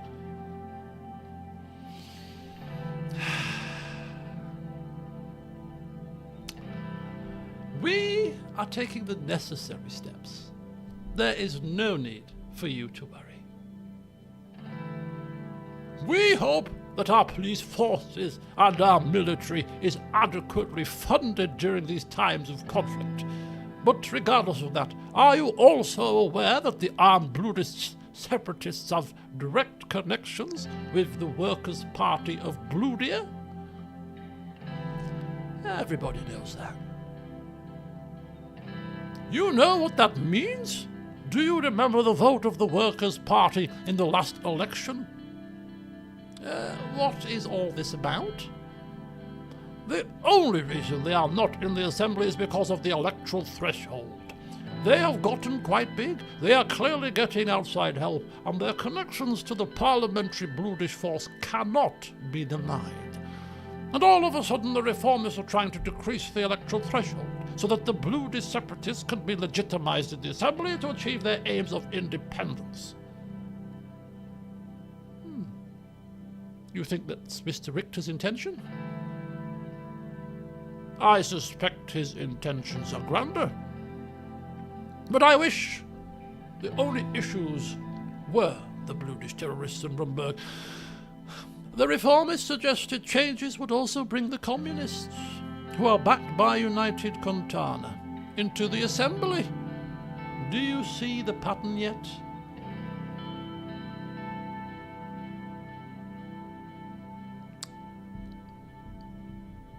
So, you're saying the reformists are working for foreign powers? Haven't you been briefed by your security team? Maybe you should suspect them as well. We should take the necessary measures against communist and Bludish plots, as well as increasing our military budget against a possible conflict with Rumberg. And of course, not fall into the traps of the reformists by listening to their demands. They are clearly plotting to weaken the president and our whole administration in order to exploit the situation. Which brings us to some very important information that we have. It is definitely something you need to hear, and it can change absolutely everything. With all due respect, Mr. President, I think this is getting slightly ridiculous. No. Let the Chief Justice talk, Lucian. Of course, sir. The person in question is Mr. Franz Richter himself, the leader of the reformists. We have enough information to infer that he has ties with Arcasia. Arcasia is aggressively growing their influence around the world, and now we have Mr. Richter coming up with these ridiculous demands for a new constitution amidst a chaotic period in Swordland. All the pieces seem to fit perfectly. That is why the Supreme Court will be doing what it takes to stop these reforms and preserve the constitution. And how would you know that Mr. Richter has ties to Arcasia? Mr. Gallard, we all know he has been in Arcasia many times because it has been documented. But what would you think if he had been if he has been making hidden flights to the country?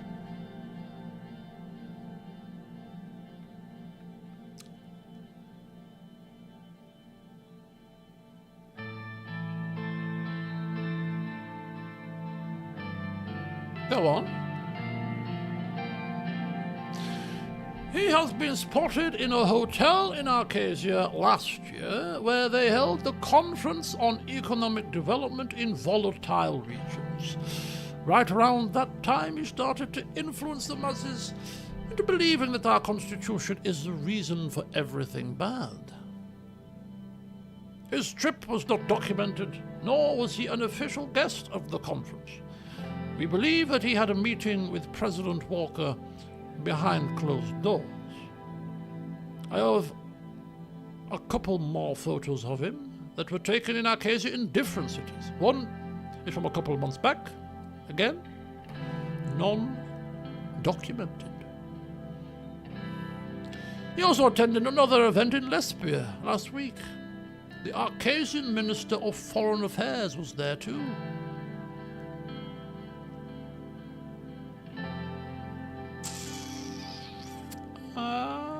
Okay, and how exactly did you find out about this? Oh, many Solists were already following his lead for quite some time, Mr. President. I cannot give away their identities, but I can give you the evidence. He handed me a small file. It contained official documents from the Swordish Border Guard with highlighted dates that showed no trace of Franz Richter's name. There were clear photos of him that were taken in the conference in Arcasia, as well as remarks by Lesbian and Arcasian citizens who claimed to have seen him with Arcasian businessmen around the same dates.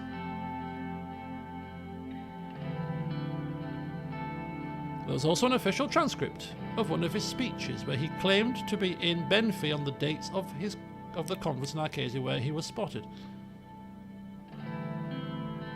Lucian skimmed through the documents with skepticism, which slowly turned into surprise. They seem to be real. Of course they are real, Mr. Gallard. These seem to suggest that Arcasia is behind the reformists. Their demands will only benefit Arcasia. They want us to have a weaker administration while we face all these threats. This is clearly a plot against Swordland. I bet Rumberg is part of their plan too. This cannot be a coincidence that they are weaponizing our minorities against us around the same time. Now you understand the reasons of our current stance, and also our suspicions about your advisors, who clearly have not given you this vital information. Lucian gave him a sharp look. We appreciate the information, Mr. Hawker. But I advise against jumping to conclusions right away. We still need to check the information. There is not much to think or check.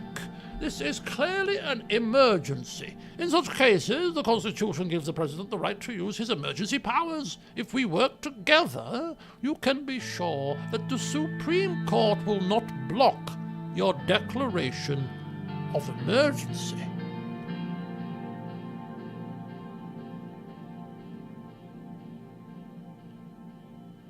You want me to declare an emergency? Of course! We cannot wait for the processes of the Assembly to take care of these issues. You must exercise your presidential powers for a fast and effective solution. Which means you might need to suspend parts of the Constitution to give more authority to our security forces to deal with these issues. We must officially investigate Mr. Richter as well. You can devise a strong security decree if you can base it on the Articles 57 and 58, which gives the President the right to suspend parts of the Constitution to deal with national security threats. You can directly bypass the Assembly in such a situation. The only thing you need is the Supreme Court to allow the emergency to be declared, and you have our word on that. Sir, I think that is going a bit too far. We shouldn't escalate things so fast. Mr. President, why don't we talk in private? Only two of us. We can devise a plan together. I know how we can use the Constitution to our advantage. It would be more effective if Mr. Gallard and Mr. Grassi leave the room before we discuss it. Sir, I advise against it.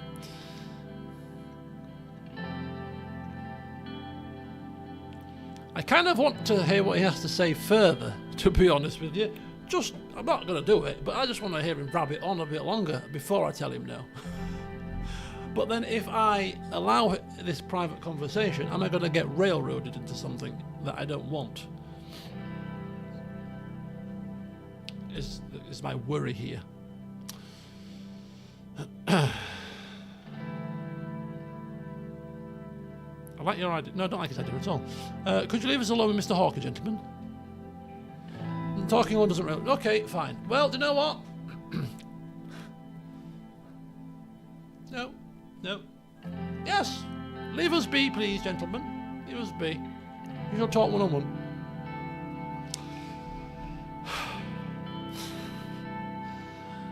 Draw it out a bit longer before I slap him in the face. Is that a bit childish? Just have him rabbit on for a bit longer and they say, do you know what, mate? No.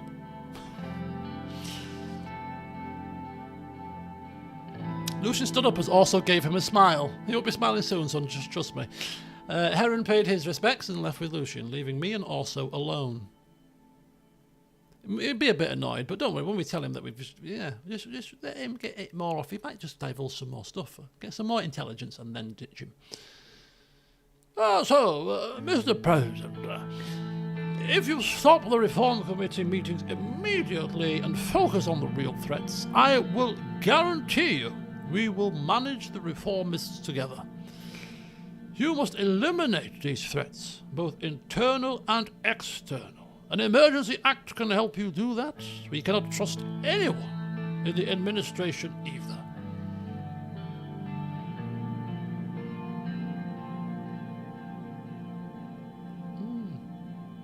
Tell me more about the legal details about this emergency act. Good grief, I should have just told him no, but I'm already regretting listening to him rabbit on now. According to Article 58, if public security and order are seriously disturbed or endangered within the Republic of Swordland, the President may modify and suspend parts of the Constitution, subject to confirmation by the Supreme Court to determine the validity of the declaration of a state of emergency. Okay. And which parts of the Constitution can we modify or suspend? There's kind of a grey area. The Constitution states that no state shall, in the case of national emergency, modify or suspend the rights of freedom defined in Article 100 of the Constitution, unless actually invaded or in such imminent danger as will not admit of delay. But we are not under invasion. That is correct.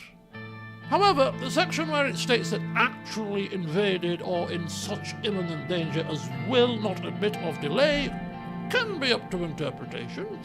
We are definitely under such imminent danger because of Rumberg.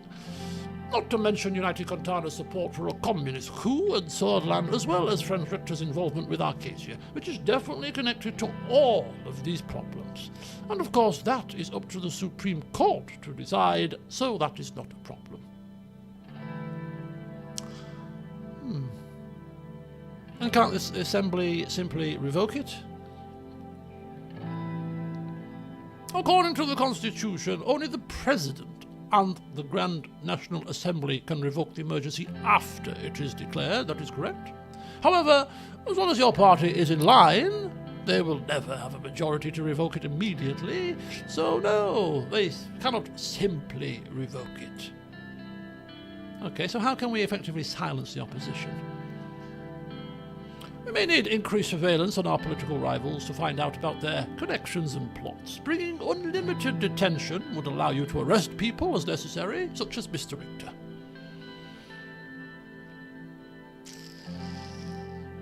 And what if the investigations cannot find anything incriminating? Oh, the information that I gave you can be enough, depending on what parts of the Constitution you modify. In an emergency, anything is possible, Mr. President. The Supreme Court will support your decisions.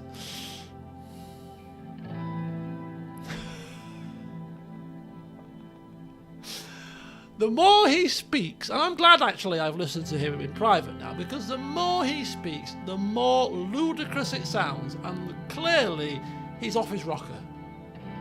This man is trying his damnedest to convince us that there's this great big plot and scheme going on, and that there's this great state of emergency, and we'll do this, we'll do that, we'll support you. It's almost like the situation with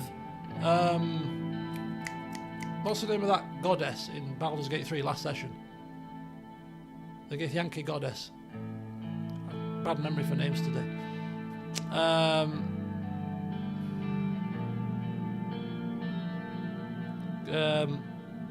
Vlaakith, that's it, Vlaakith. It's like the Vlaakith situation. You know, just flew off the handle, just straight away, just went crazy, which proves to be quite accurate, that our assessment that you're a bit off your rocker, love. Flying off the handle that extreme, clearly you've got something to hide. Or, you know, same here. The more he rabbits on, the more it's like, yeah, whatever, pal. I mean, don't get me wrong, I don't disbelieve the pictures that he's flitting about with Arcasia. We might get to the bottom of that, why he's exactly doing it, but no. This is the point where we've actually heard enough now. We've heard more than enough. It's time, sorry to interrupt, and to let you continue to talk, but actually, Mr. Chief Justice, sorry to tell you, but I'm not going ahead with it. Not going ahead with it. Don't think so. Not on my watch, pal. I thought you wanted to plan our move. No, I just wanted to hear your plan. And now I've heard it, and I don't like it. Probably. I mean, we shouldn't be smiling, should we, really? Because, you know, this guy is a dangerous man. He's the Supreme Court man, and we've just wound him up. But we're probably smiling inside. Our little... We knew all along we weren't going to go along with it, and now he's probably realising that we strung him along, and he's going to be very angry about it. But we couldn't help it. Nah, don't think so, pal. Nah, don't think so. But what is the meaning of this? You will instead push on with your reforms, then? Seems you are also part of the conspiracy, after all. There is no conspiracy but yours, Mr. Hawker. I mean, this is a good option, but no. You know what? In for a penny, in for a pound. What did I say? We will tread cautiously. Now we're just going full on. Let's just tick him off. Let's just tick him off and make him an enemy. Let's do it. There's no conspiracy but yours, Mr. Hawker. Least I can say is we're being calm about it. Good God! I hope Swordland's future is not bleak. Good luck with your reforms, Mr. President. You made a big mistake. Did we? Chief Justice Orso Hawker quickly gets off the couch and moves towards the door. Goodbye, Mr. Hawker, we say to his back as he's storming out. Have a good evening. He left the room. Oh, why am I doing this to myself? Where's Lucian? Lucian, if only you could have seen me in action. Oh, and actually it's 10:30, and I think now is a good natural end point. Oh boy. Oh boy. And mind you, it says continue. It's never said this before. Hang on, folks. Don't go anywhere. Trials of Democracy. What's that all about? What's going on? Oh, there we go. And then we had a whiskey. We welcomed Lucian back in. We sat him down. Don't be offended, Lucian. I just wanted to get him one-on-one, because one-on-one he was going to open up more of his plan. I wanted to hear it. I heard it. I laughed in his face and told him no. And now we've got a problem because we've really ticked him off. But we'll deal with it. We'll deal with it, don't you worry. I've got a plan for Mr. Hawker, and it involves slippery steps, if it comes to it. Wow, this game is great. I love it. Absolutely love it. This is really bizarre for someone who likes politics. But yeah, it's really good. It's really good, and I'm really enjoying it. I can't believe it's the time when you're playing this game, it just flies by. It's 10:30, and it feels like it should be like 8:30. But yeah, we've got loads of more. We've got 10. We've got 10 news. Does the growth line seem a little bit flatter? Does it? I don't think it does. I might have to compare and contrast now, but I think it's still quite dire. Maybe if you squint and tilt your head, it might look a bit better. But ultimately, it's still, I think it's still quite bad. But anyway, yeah, there's 10 news articles to read. There's reports to read, and there's more things to do. We're running a country. I mean, I don't know if we can say at this point whether we're running the country well or whether we're running the country badly. I mean, it feels like we're doing all right. I mean, we've ticked off the Chief Justice. That's a minor thing. Apart from that, I think we're doing okay. We've got public unrest going on all over the place. But apart from that, the growth line is still negative. But apart from all of that, I think we're doing all right. I think. Anyway, it's 10:30. I'm over for a cup of tea. Thanks for watching, folks. I hope you're enjoying this as much as I am, because I'm loving it. And then tomorrow, Friday. Now, plans do sometimes change. So if my friend's nephews aren't coming, then I'm going over to her house. So it may change. But as things currently stand, I'm streaming Baldur's Gate 3 tomorrow. I'll let you know for certain, because I won't put the stream up until I come home from work, which will be around about 2-3 o'clock-ish. So when if the stream goes up on YouTube, then it's definitive. So stay tuned for that. I'm actually really looking forward to it. I'm looking forward to cracking open some rum from downstairs. I've just realised that actually since Christmas I've got like 2 bottles of Morgan's downstairs, 2 bottles of Kraken downstairs, and a bottle of the rum that my mum got me for Christmas, which is that rum with the fancy Spanish name that somebody told me what it meant in English, which was quite a nice name. And I've not drunk any rum in this house since Christmas. So I thought, you know what? I'm going to get some Coke on the way home from work tomorrow, and we're going to, if I am streaming Baldur's Gate, I'm starting at 7 o'clock sharp, and I ain't finishing until 11. We're doing the old school 4-hour stream.